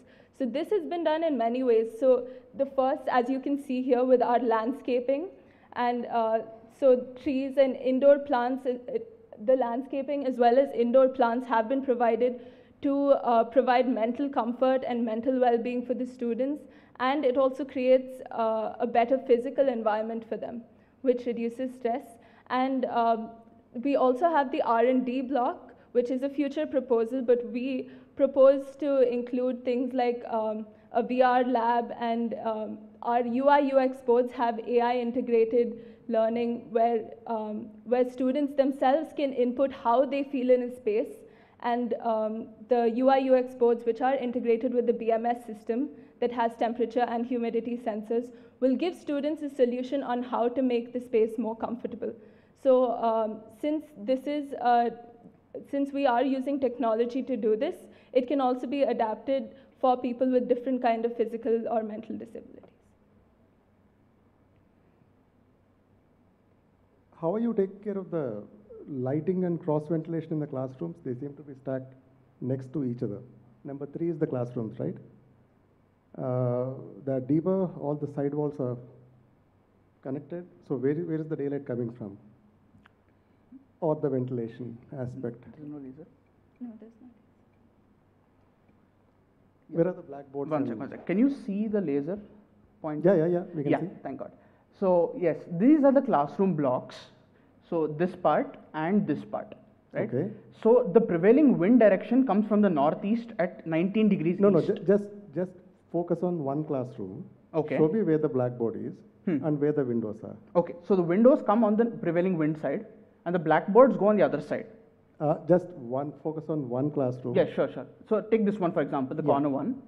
The blackboard is on this side, the windows are on this side, but we have windows above and below the blackboard to enhance the cross ventilation and stack effect. So it's a G+1 school, right? Yes. So how are you handling it to the ground floor? Because see, if you see the third classroom, see, daylighting is the most important thing. Classroom is the epicenter. The rest of the things are excellent, but if you are sitting, if you are facing windows facing the blackboard on the deeper end, I don't know how you are handling your daylighting and Okay. With ventilation. regards to daylighting, we have performed UDI simulations and we have concluded that we have 100% comfortable hours. Can you show me one of the things, that simulations you have done? You have any slide when it comes to the classroom? So that's one aspect. Second is, have you looked at the abuse factor when you're designing furniture? Because schools, that's the most important thing. Even if you take up any British standards or anything, abuse, like physical damage to things, whether children hurt themselves. So whatever you design has to be abuse resistant. So just look at those aspects when you're doing these things. Okay. So yeah, with regards to the daylight, we have performed simulations, but we have not included that in the slides. You have a handout, which has the daylight simulations, which show that we have 100% comfortable hours. In addition to the UDI simulations, the northeastern facade in the prevailing wind direction. Where is the north? The north is straight up. Straight up. Straight up, straight up. Straight up. Yeah. So the classrooms are facing the prevailing wind direction. So those also are fitted with light shelves, which reflect light upwards towards the roof. And we have included a north light truss. So these two take care of all the lighting issues and wind issues. So we are completely almost fully naturally ventilated, except in 16% of the entire school is artificially ventilated, which includes the multi-purpose hall, some of the laboratories, and the seminar hall. Okay, thank you. Thank you.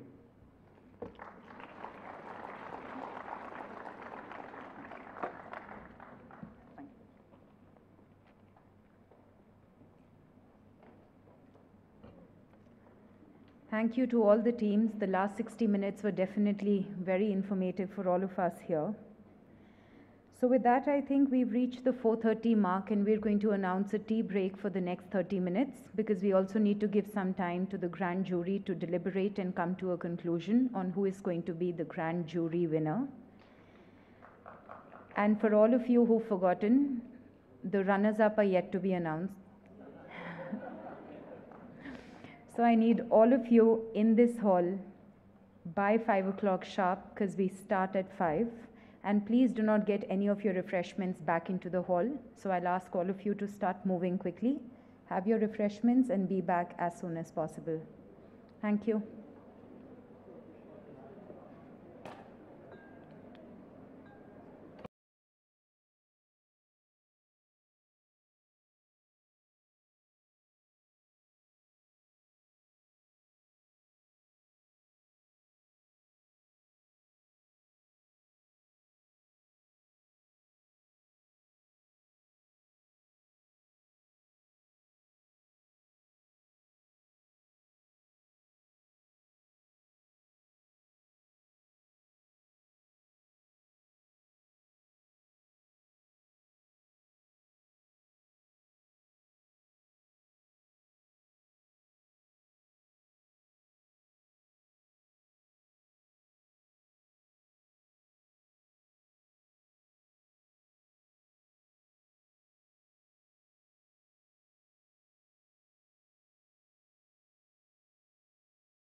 India, what's it all about? Net zero buildings, that's what it's about.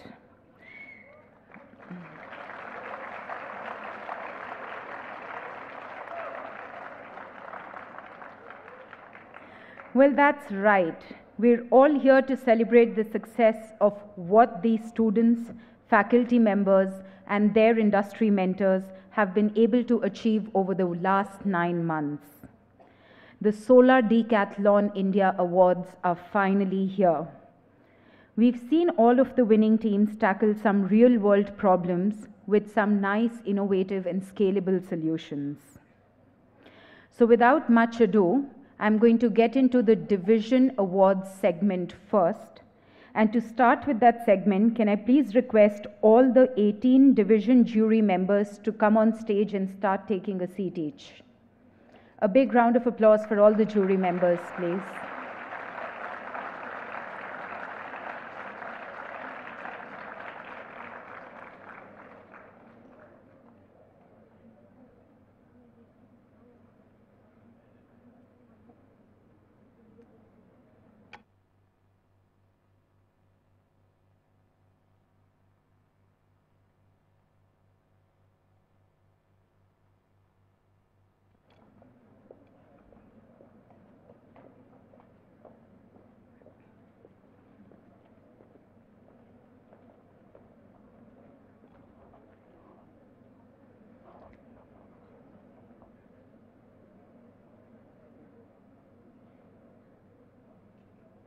No, later.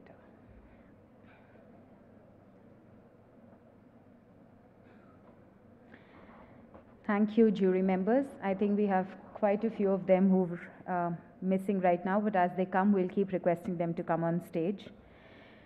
So we're going to now ask the jury members of the Community's Resilience Shelter Division to step forward. Do we have amongst us Piyush Seksaria, Sanjay Prakash, and Swati Puchallapalli here? Okay. Can I please request Satish to join him on stage so that we can give away the awards?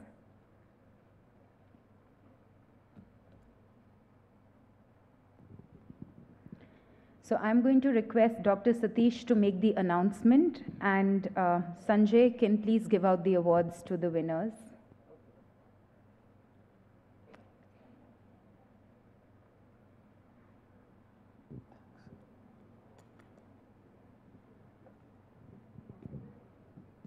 Okay, so, no, this is the wrong one. It's construction workers housing. I needed community resilience shelter.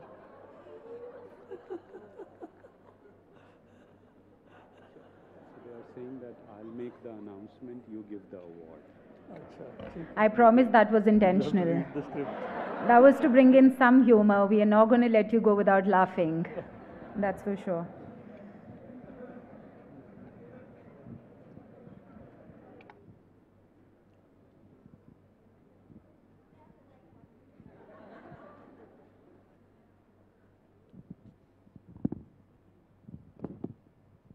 So before I read the winners from the Community Resilience Shelters, it is an absolute honor to be here with Sanjay Prakash. And for people who don't know, I started my sustainability journey under Sanjay. That was my first job.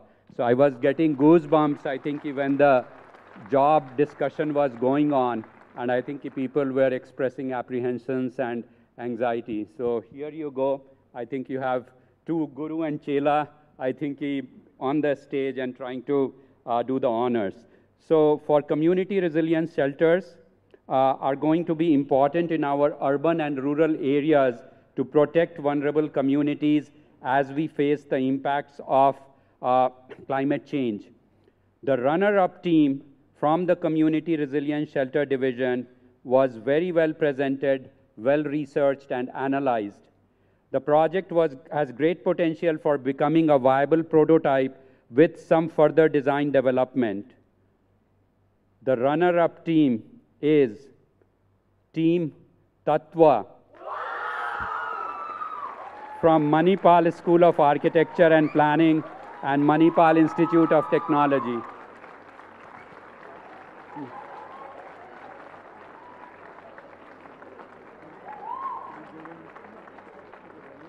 Yeah, the runner-up.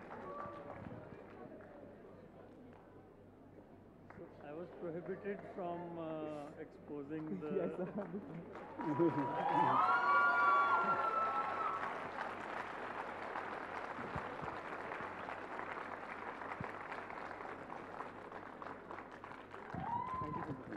Thank you. So it's so exciting to see, I think, all the excitement in the room. The winning team is already known to us, but the winning team from the Community Resilient Shelter Division showed wonderful effort towards addressing social and climate issues in a multi-pronged, holistic manner. I truly hope you see this project implemented and you get to see the impact of your work. So the winner is Team Samakrut from SMEF's BRICS School of Architecture and BRACT's Vishwakarma Institute of Information Technology. So if you can come and collect your plaque here.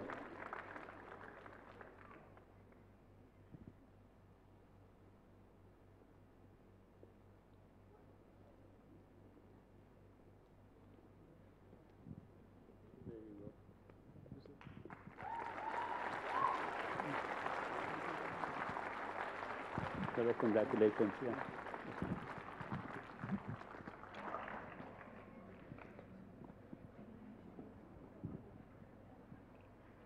Thank you to the jury members and a very, very heartiest congratulations to both the teams. With that, we move on to the next segment, which is the office building division. Can I please request Saswati Chetia to please get up and present the awards? Along with her, can I request Prasad to join her on stage and make the announcements for this division?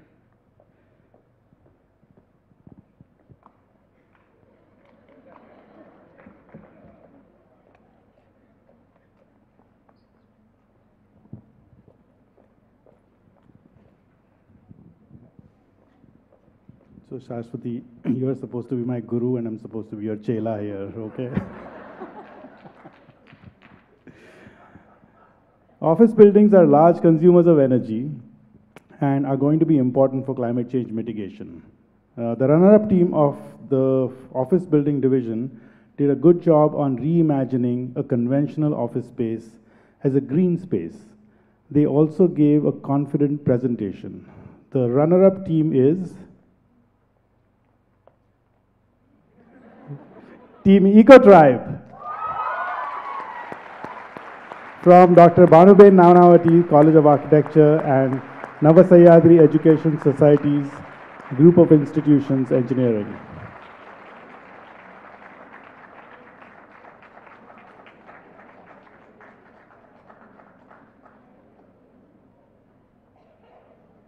Congratulations.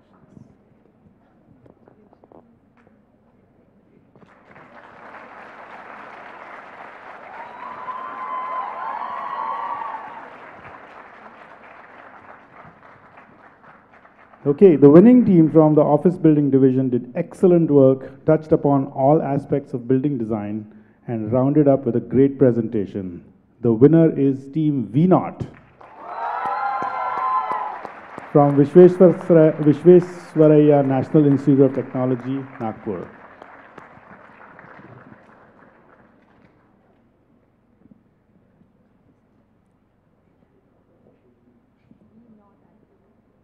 They said V0, so students are always right.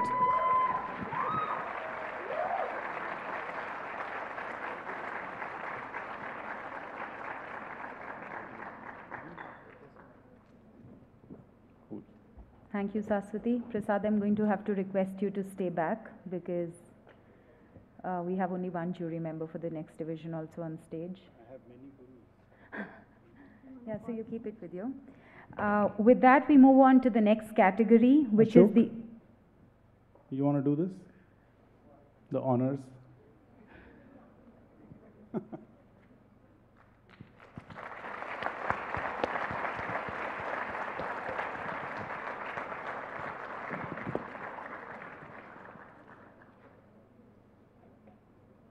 So it's only me and Ashok? No, no, and Alok is here. I just.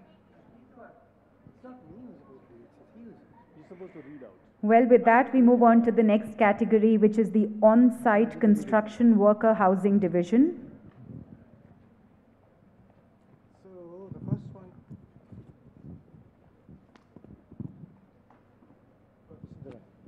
Yeah, as performed, we're supposed to talk of the runner-up first. The runner-up team from the construction worker housing division, along with scoring well on the various SDI tenets, addresses the specifics of the site and context in an efficient manner for a large number of residents. The sense of community is created through the open verandas on each floor, overlooking the shaded court on the ground. And by the description, you should already be able to tell which the runner-up is. So the runner-up is Team Sattva 2.0. Oh my God, what happened?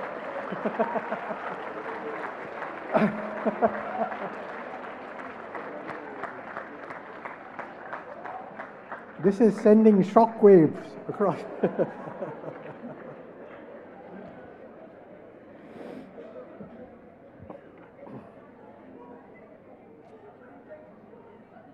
There we are.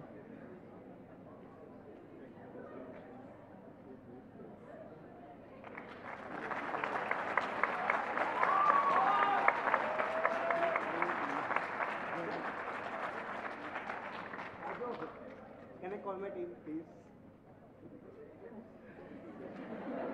She is not giving you permission. Well, I don't think I have as much power as I was boasting about, but it's too late. Chalo, ho gaya.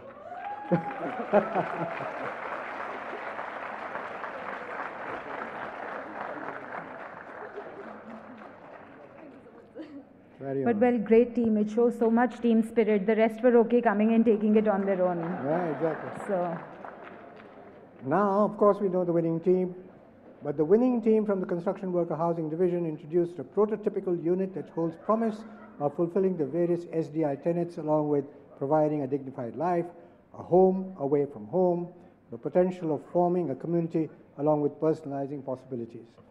It is also scalable, flexible, and modular in its design. And the winner is Team Echo.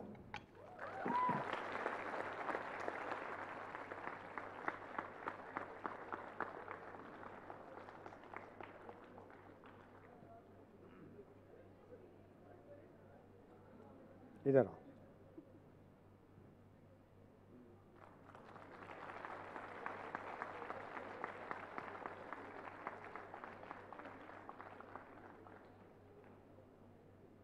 Okay, thank you.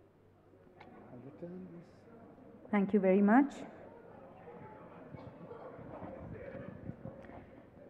With that, we move into the next category, which was the single family housing.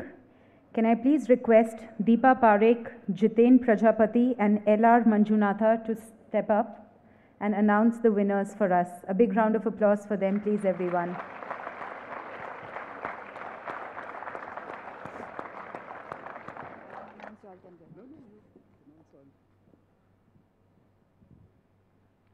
Single family housing is still a dominant typology in the second and tier cities. So here we provide solutions for people's dream houses. The runner-up team from the single family housing division presented the project very well. The team resolved all contest areas to a good level of detail and supported it with evidence. The runner-up for single family housing is Team Sugriha from Malviya National Institute of Technology, Jaipur, and MBS School of Planning and Architecture.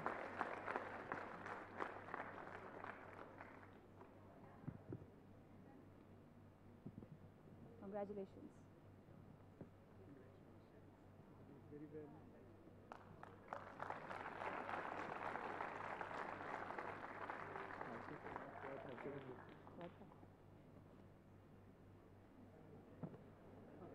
Now they want to call everyone.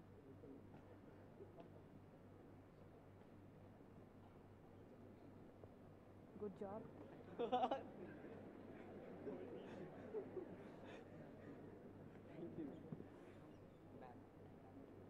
Congratulations. Thank you. I'm here. Yeah.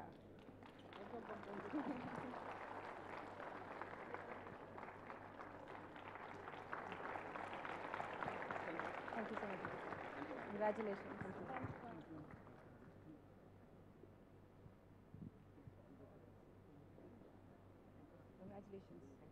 Thank you, ma'am.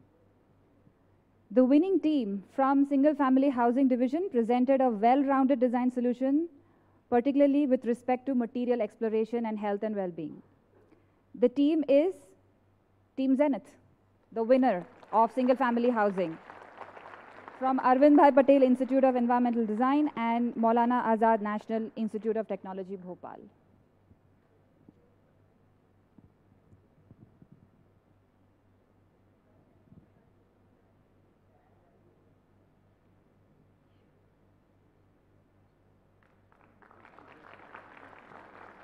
Congratulations.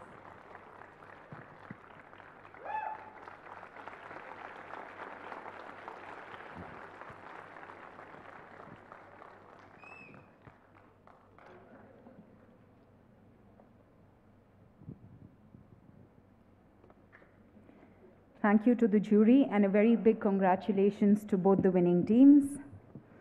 With that, I move to the next segment, which is the multi-family housing division.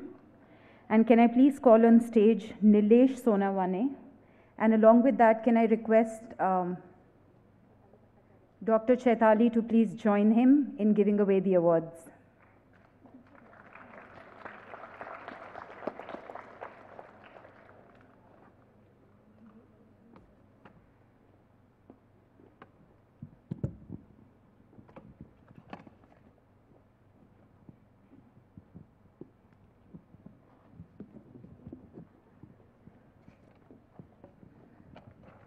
Multifamily housing has so much potential. Template designs can be replicated and implemented at scale. Before we award the winner and runner-up, we would like to give a special mention to Team Amar. They had a very good engaging presentation strategy, role play. The dialogue play between team members conveyed their passion for the project. Coming to the winners, the runner-up team for the multifamily housing division managed net zero housing in a constrained site and used passive cooling strategy intelligently. The runner-up is Want to change the tone a little bit? Team Almarji. From MH Sabu Siddiqui College of Engineering and Rizvi College of Architecture.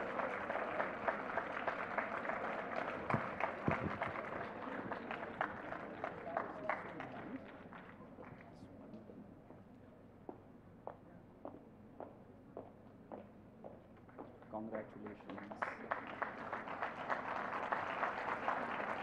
Congratulations.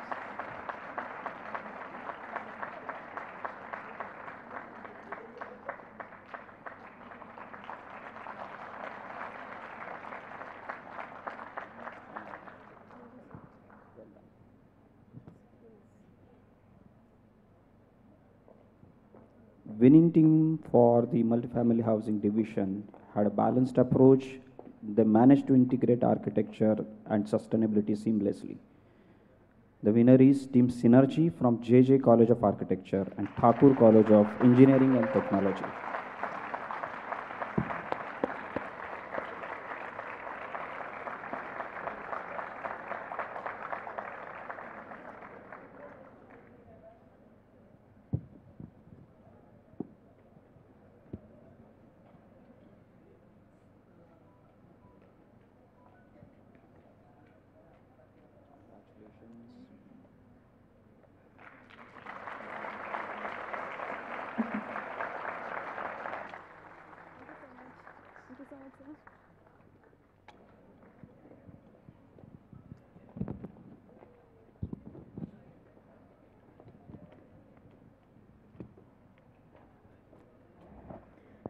Thank you, jury, and congratulations to both the winning teams.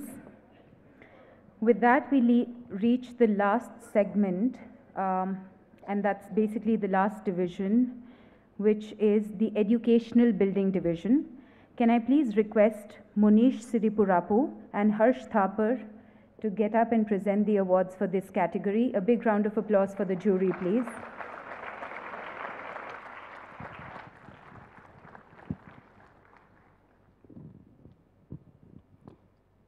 And where we expose the next generation of buildings of tomorrow. The runner-up from the Educational Building Division designed a project that improves the lives of women and safeguards local arts and crafts. The runner-up is Team LNS from SMEF Brick School of Architecture and BRACTS, Vishwakarma Institute of Information Technology.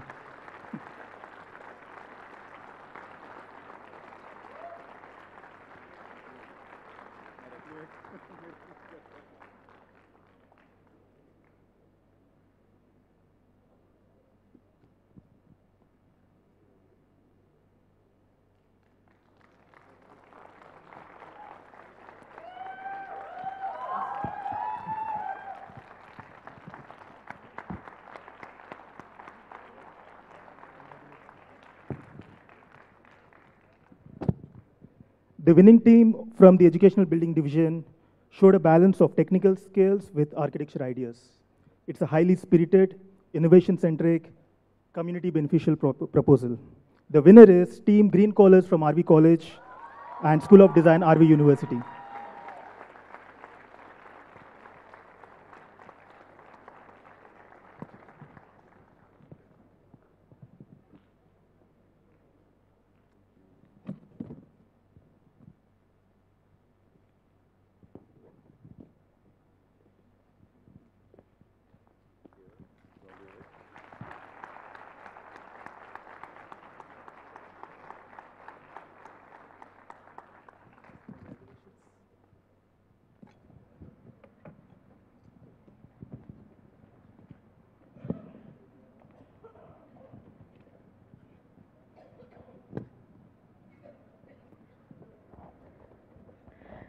A very, very heartiest congratulations to all the 12 winning teams. Let's give them one last big round of applause.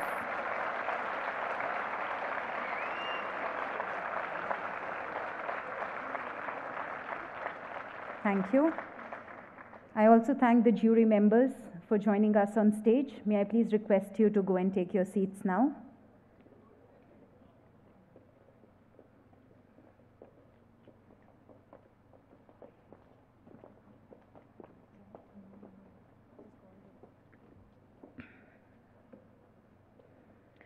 I would now like to request the grand jury members to step up and join us on the stage, please, for the next set of awards. Let's clap for them as they walk up.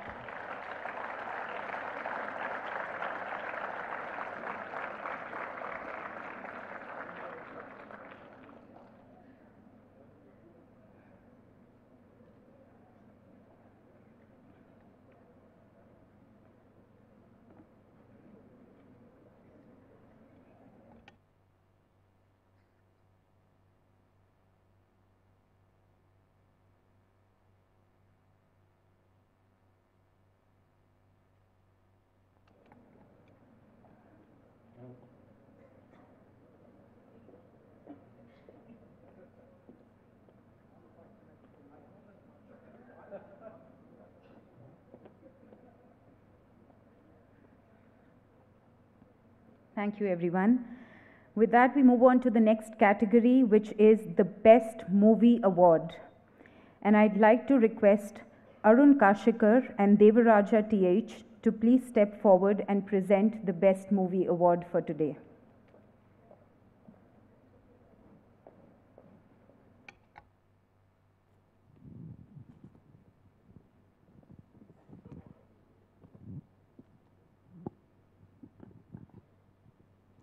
Okay, the team taking the best movie award today.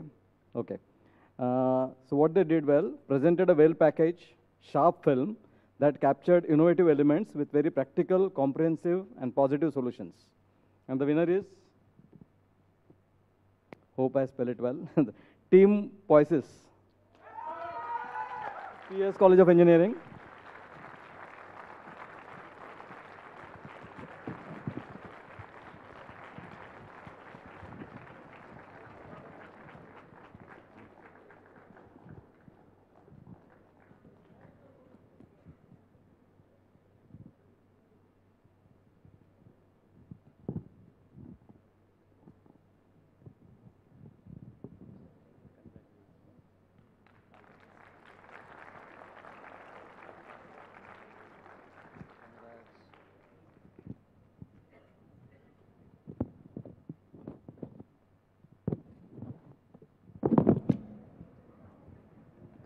With that, we move on to the next category.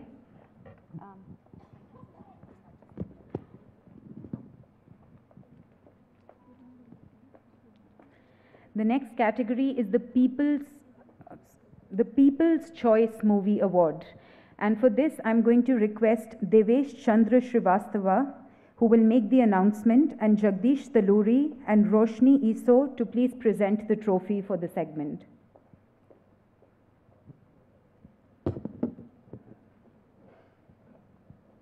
When we make choices, we make progress. People's Choice Movie Award. The team taking home the People's Choice Movie Award today garnered the most number of views, likes on YouTube.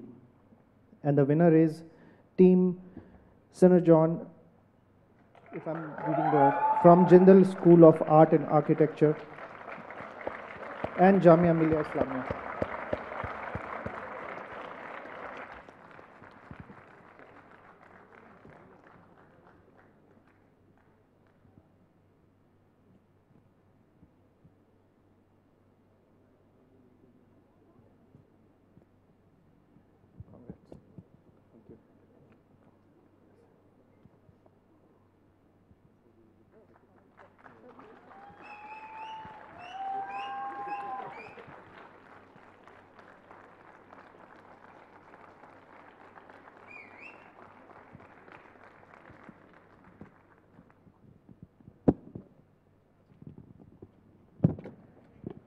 Congratulations.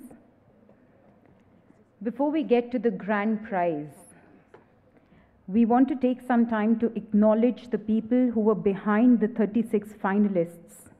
Do you know who we're talking about? Can anyone guess what's this award all about? Well, that's right. And to announce this prestigious award, may I please call on stage Ashok B. Lal, a respected teacher in his own right. He is also a member of the supervisory group of the Solar Decathlon India, so no one better than him to present the award. A big round of applause for him, please.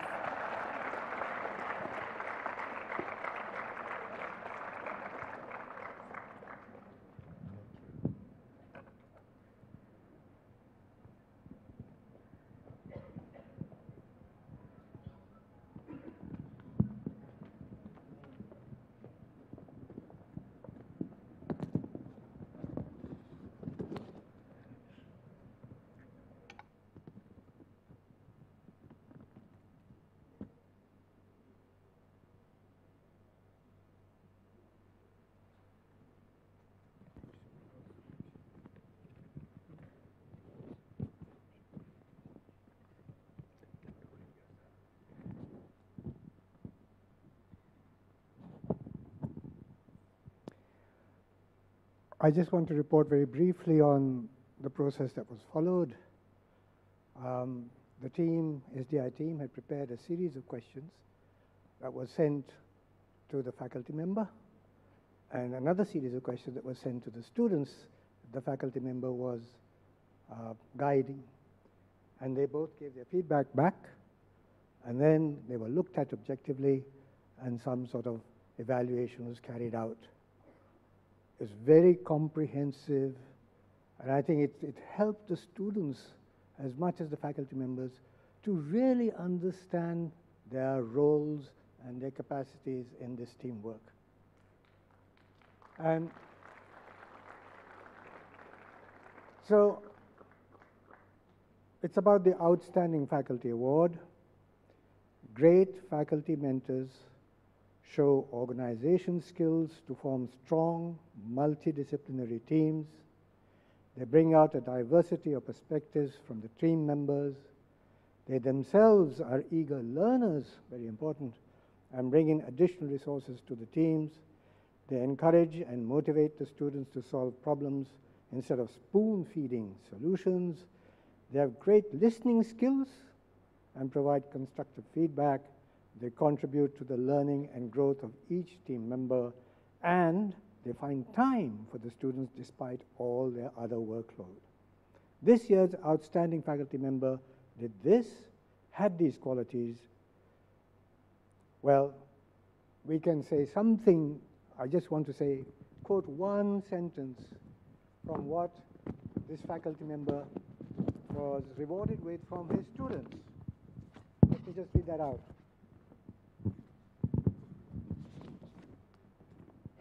This is just one sentence. He helped to create a positive work environment that fosters collaboration and open communication. He helped build trust and respect among the team members. I think that's a great faculty role. And so, the Outstanding Faculty Award goes to Professor Harsh Sharma.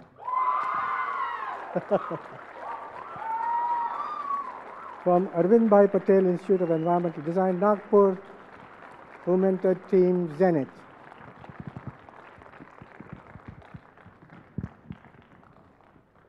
Both hands to do this.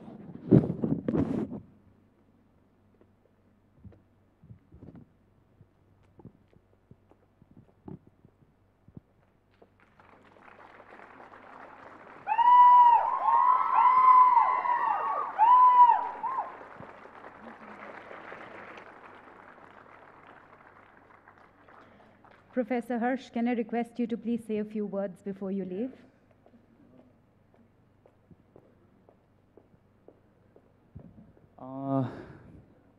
So to sum up the whole experience we had as a team, I would like to say that we might have started as a team, but the end of the process, we are now a family. So well connected, so well knowing each other. We all know the strength of each other, we all know the weaknesses, and that is exactly where we worked with each other in cooperation.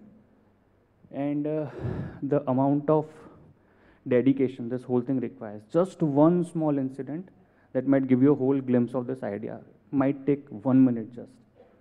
So yesterday, it was my wedding anniversary actually.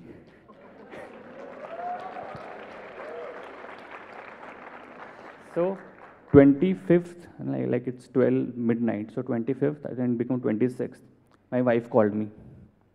And I was taking this rehearsals from the student. I didn't know that 26th ho chuka hai, and I'm supposed to pick up the call to at least receive the happy wedding anniversary wish.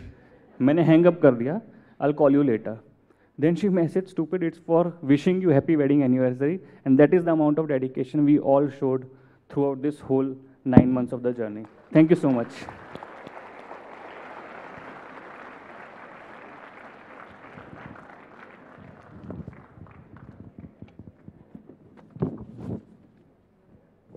The story is not quite over.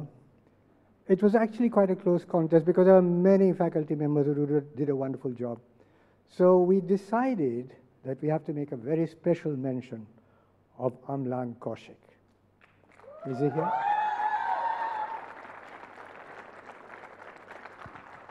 Just to recognize you, Amlan. Thank you.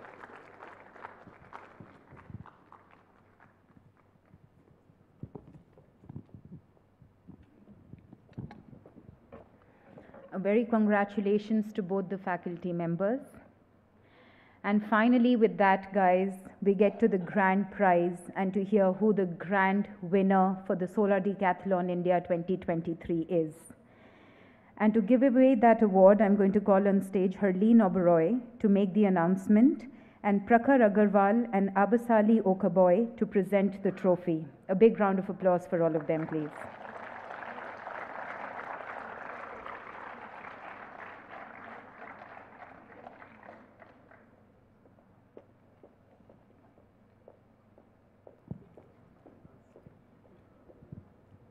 Thank you.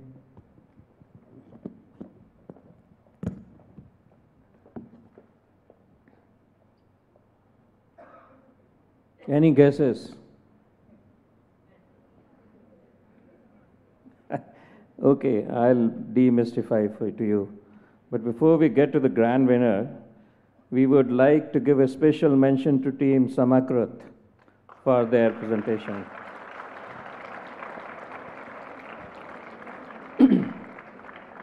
And the team taking home the grand prize today showed some very innovative aspect in their design, like peer-to-peer energy sharing. If that project is implemented, I'm sure it's going to have a very profound social impact on the way people look at public buildings. The grand winner today is Team V Degree.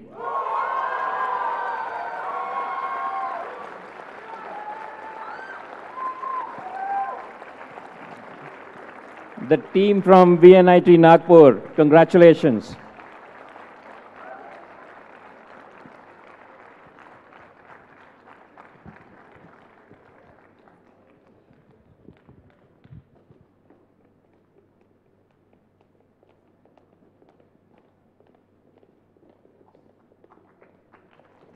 Congratulations. Congratulations. Thank you so much. Congratulations to you.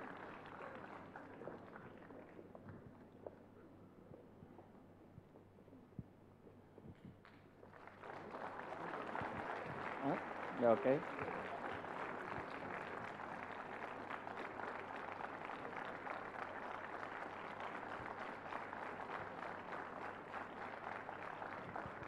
Congratulations once again to all of you.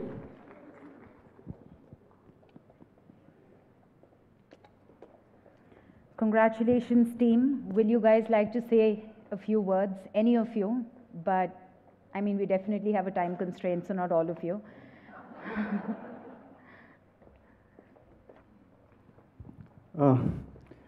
Yeah, we did not expect this at all, but considering the hard work that we have put in for the last 9 months, this feels like a reward that we all deserve. So congratulations, teams, to Team V Naught.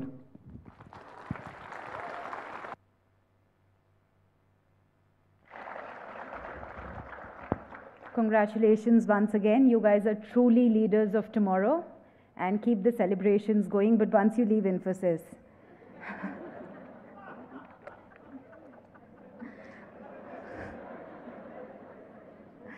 Well, all the party poopers there, they all got the joke. Well, great crowd here.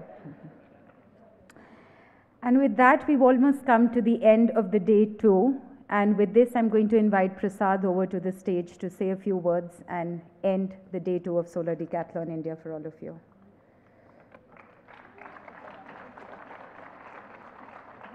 Can I also please request the grand jury to feel free and take their seats now? Thank you.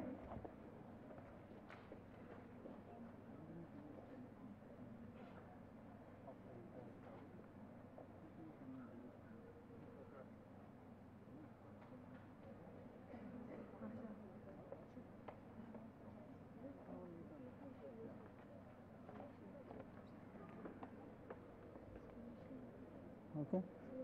Hi. We haven't had a full group photo of everybody yet. So we're going to take this opportunity to do a full group photo of whatever 400, 500, 600 people that are here. I'm going to call on my colleague Suyashi to do a selfie from the stage and get everybody into that photograph. Yeah? Ready?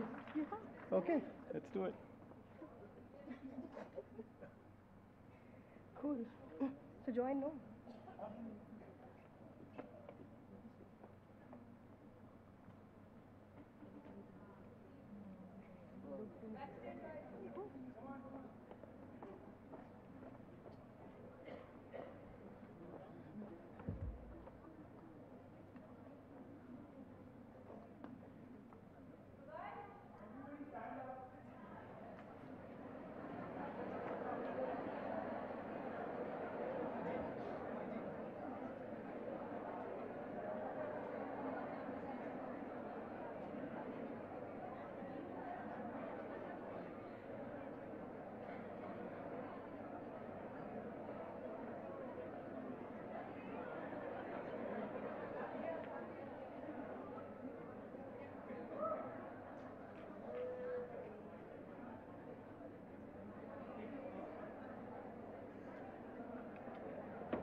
Guys, that wasn't the end of the show. Please stay back. They're all leaving. I know. eager to leave.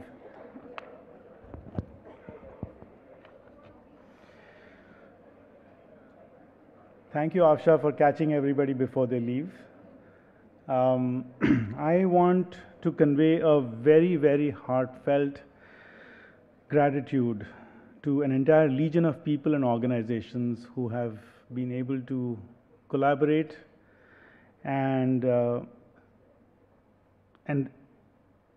the people who've sort of, the people and organizations who've made it possible to have such a large initiative going in the last 3 years and this year as well. We made an attempt to list everyone in our credits video. I don't know if you got a chance to see it during the breaks, but we'll play it again at the end of the session. There's lots of people and lots of organizations. So in there, you're likely to see your own name. You are probably going to see the name of an institution or organization that you know or you're close to. So many people and so many organizations have contributed to this effort. So this is our community. It's thousands of people, and to all of those who are now Solar Decathlon alumni, this is your community. So remember that. And this community is large now. Over the 3 years it's grown, and it's going to keep growing.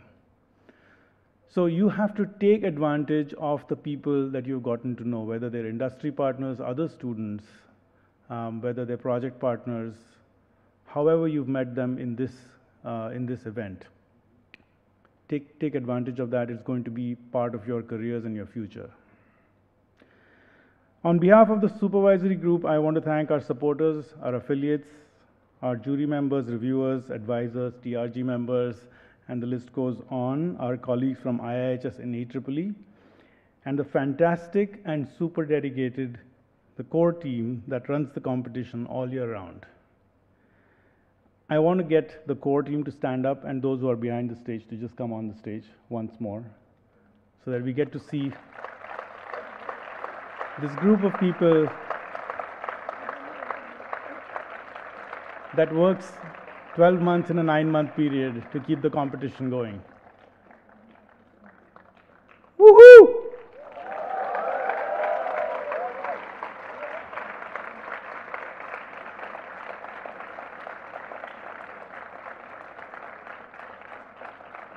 So these guys pour their heart and soul and breathe and dream about Solar Decathlon India, and the students and the faculty and the industry partners and the TRG members and all of these various organizations year in, year out, day, night.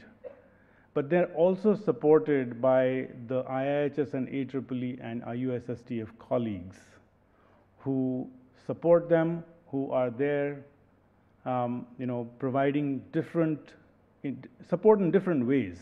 And so for just a moment, I'd like the IIHS, EEEE, and IUSSTF colleagues to just stand up, please. Thank you so much for the support that you show throughout the year.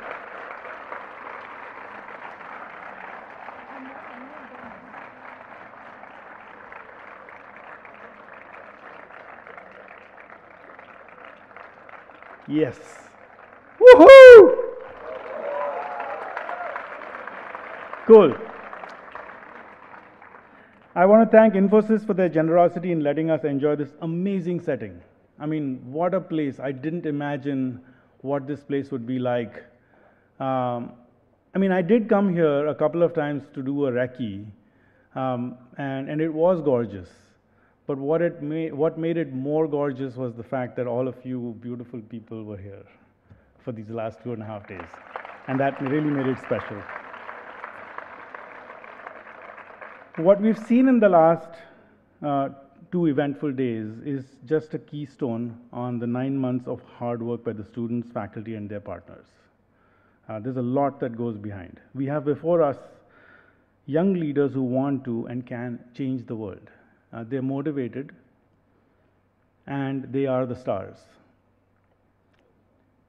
With the overwhelming response that you had when you participated in the competition and the hard work that you've done, you have been inspiration to us the organizers to keep us going day and night. Remember that. It can't happen unless we get these emails into Uday asking for permissions, asking for extensions, asking for, you know, everything. Speaking of Uday, everybody is curious to know who this person is. Actually, Uday is made up of two people. 75% of Uday is a she, and 25% is a he. Can the two Udays please come out?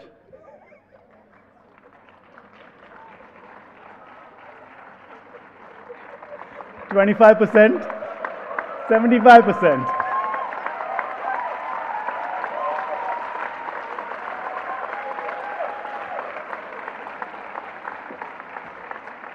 Thank you. So students, you've shown us some practical net zero solutions proposed for homes, schools, colleges, offices, community shelters, worker housing, spread across the country. We had participation from 25 states and projects in as many places. Many of these solutions are worthy of being taken forward. You may have heard from the jury some criticism, and again I say, take that criticism so you can move forward. If your project partner is interested in implementing it, take that criticism to heart and try to fix those issues. And I really encourage you to do that.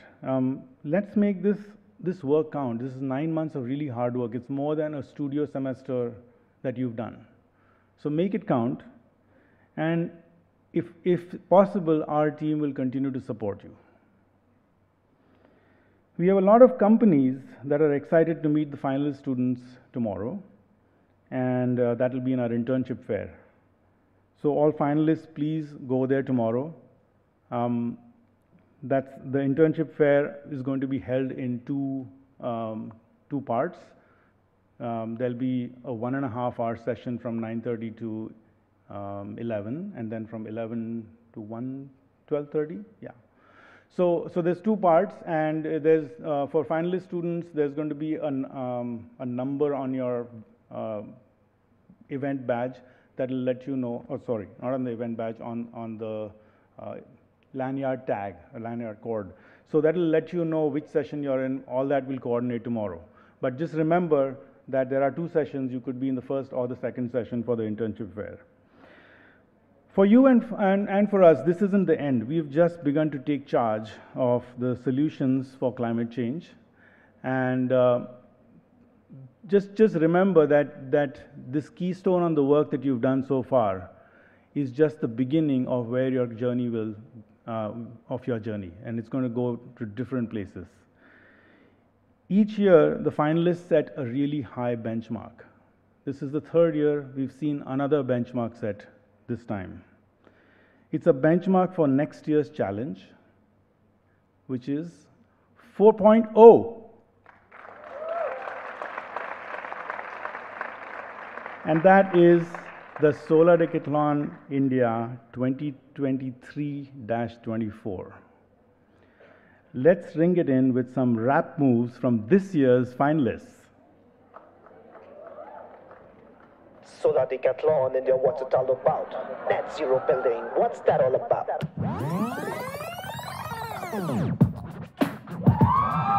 Solar Decathlon India, what's it all about? Net zero building, what's that all about? Is it cool, is it hot, is it drool, is it fat? What's that all about?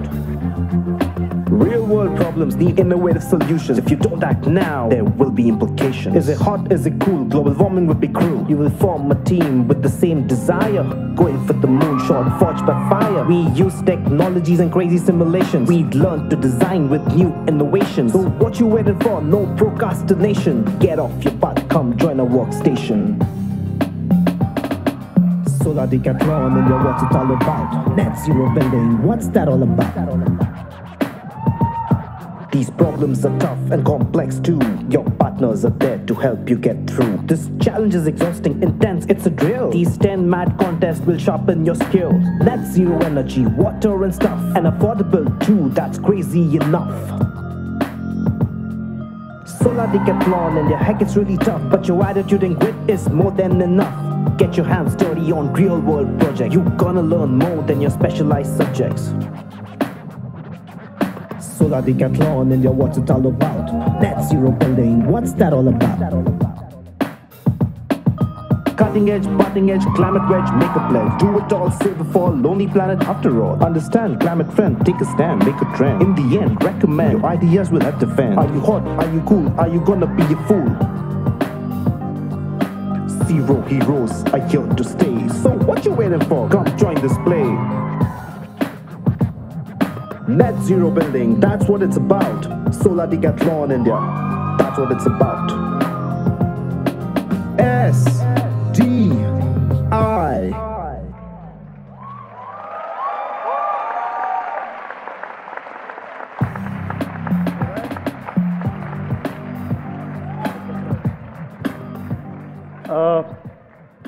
Everybody, there is only one person who has not been acknowledged in this whole situation, and that's Prasad himself.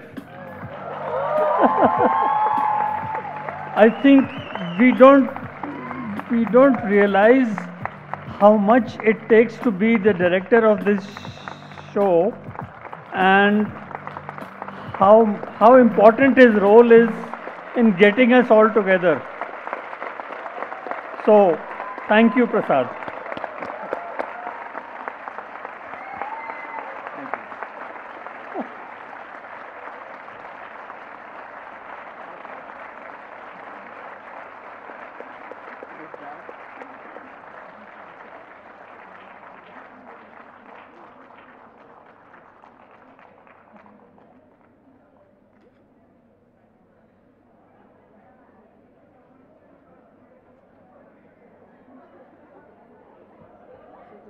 Group of 3 students over here. Out of one is a singer, and Abilal told him when they met the beat camp that he sings really well and he wants him to finish off. So just give him some time to sing or whatever he wants to probably. Okay. It's up to you, wherever you want to do that. I think we have one more item that seems to be.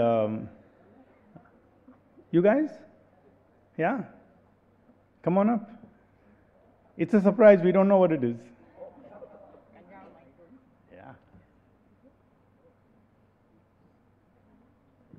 Hello, yeah.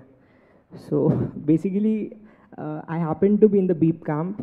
So the last day I sang a song. So Ashok sir, when I came here and he asked me when I'm going to sing. So I thought that this is the right time to sing.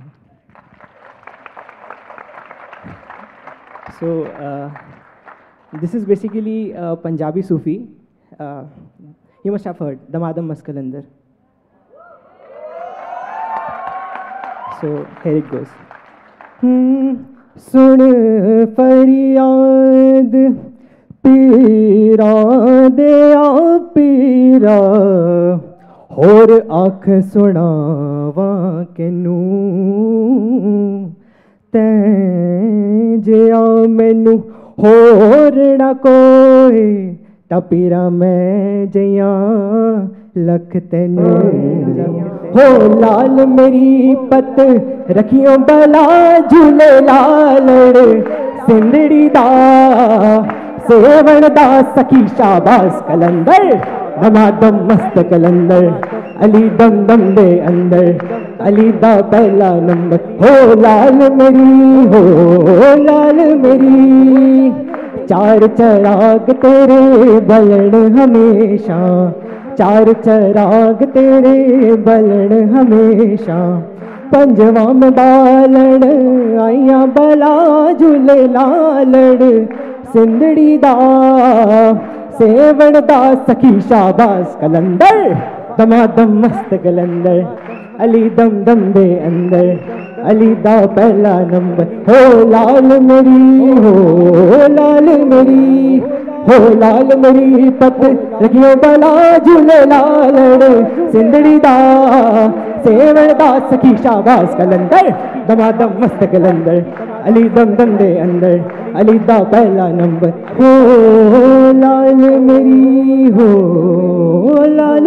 मेरी thank you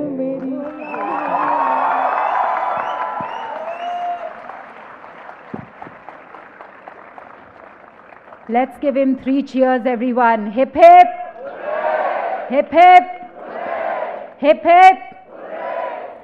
Thank you, everyone. With that, we come to the end of day 2. I'm going to meet all of you again. That's over dinner. But, well, a big, big thank you. You've all been a great audience. It's been a great show, and I hope the happiness and all the excitement reverberates. But don't forget about the 2 small activities that we have for tomorrow. That's the campus tour and the internship fair. Anything else? We're going to keep the auditorium open for another hour for photo shoots. Okay. The important announcement here is that the auditorium remains open for another 1 hour for photo shoots. So teams, if you want to stay back and take 1 picture here on the stage, you may please do that. But for the rest of you, relax, rewind, and let's meet all of you tomorrow once again. Thank you.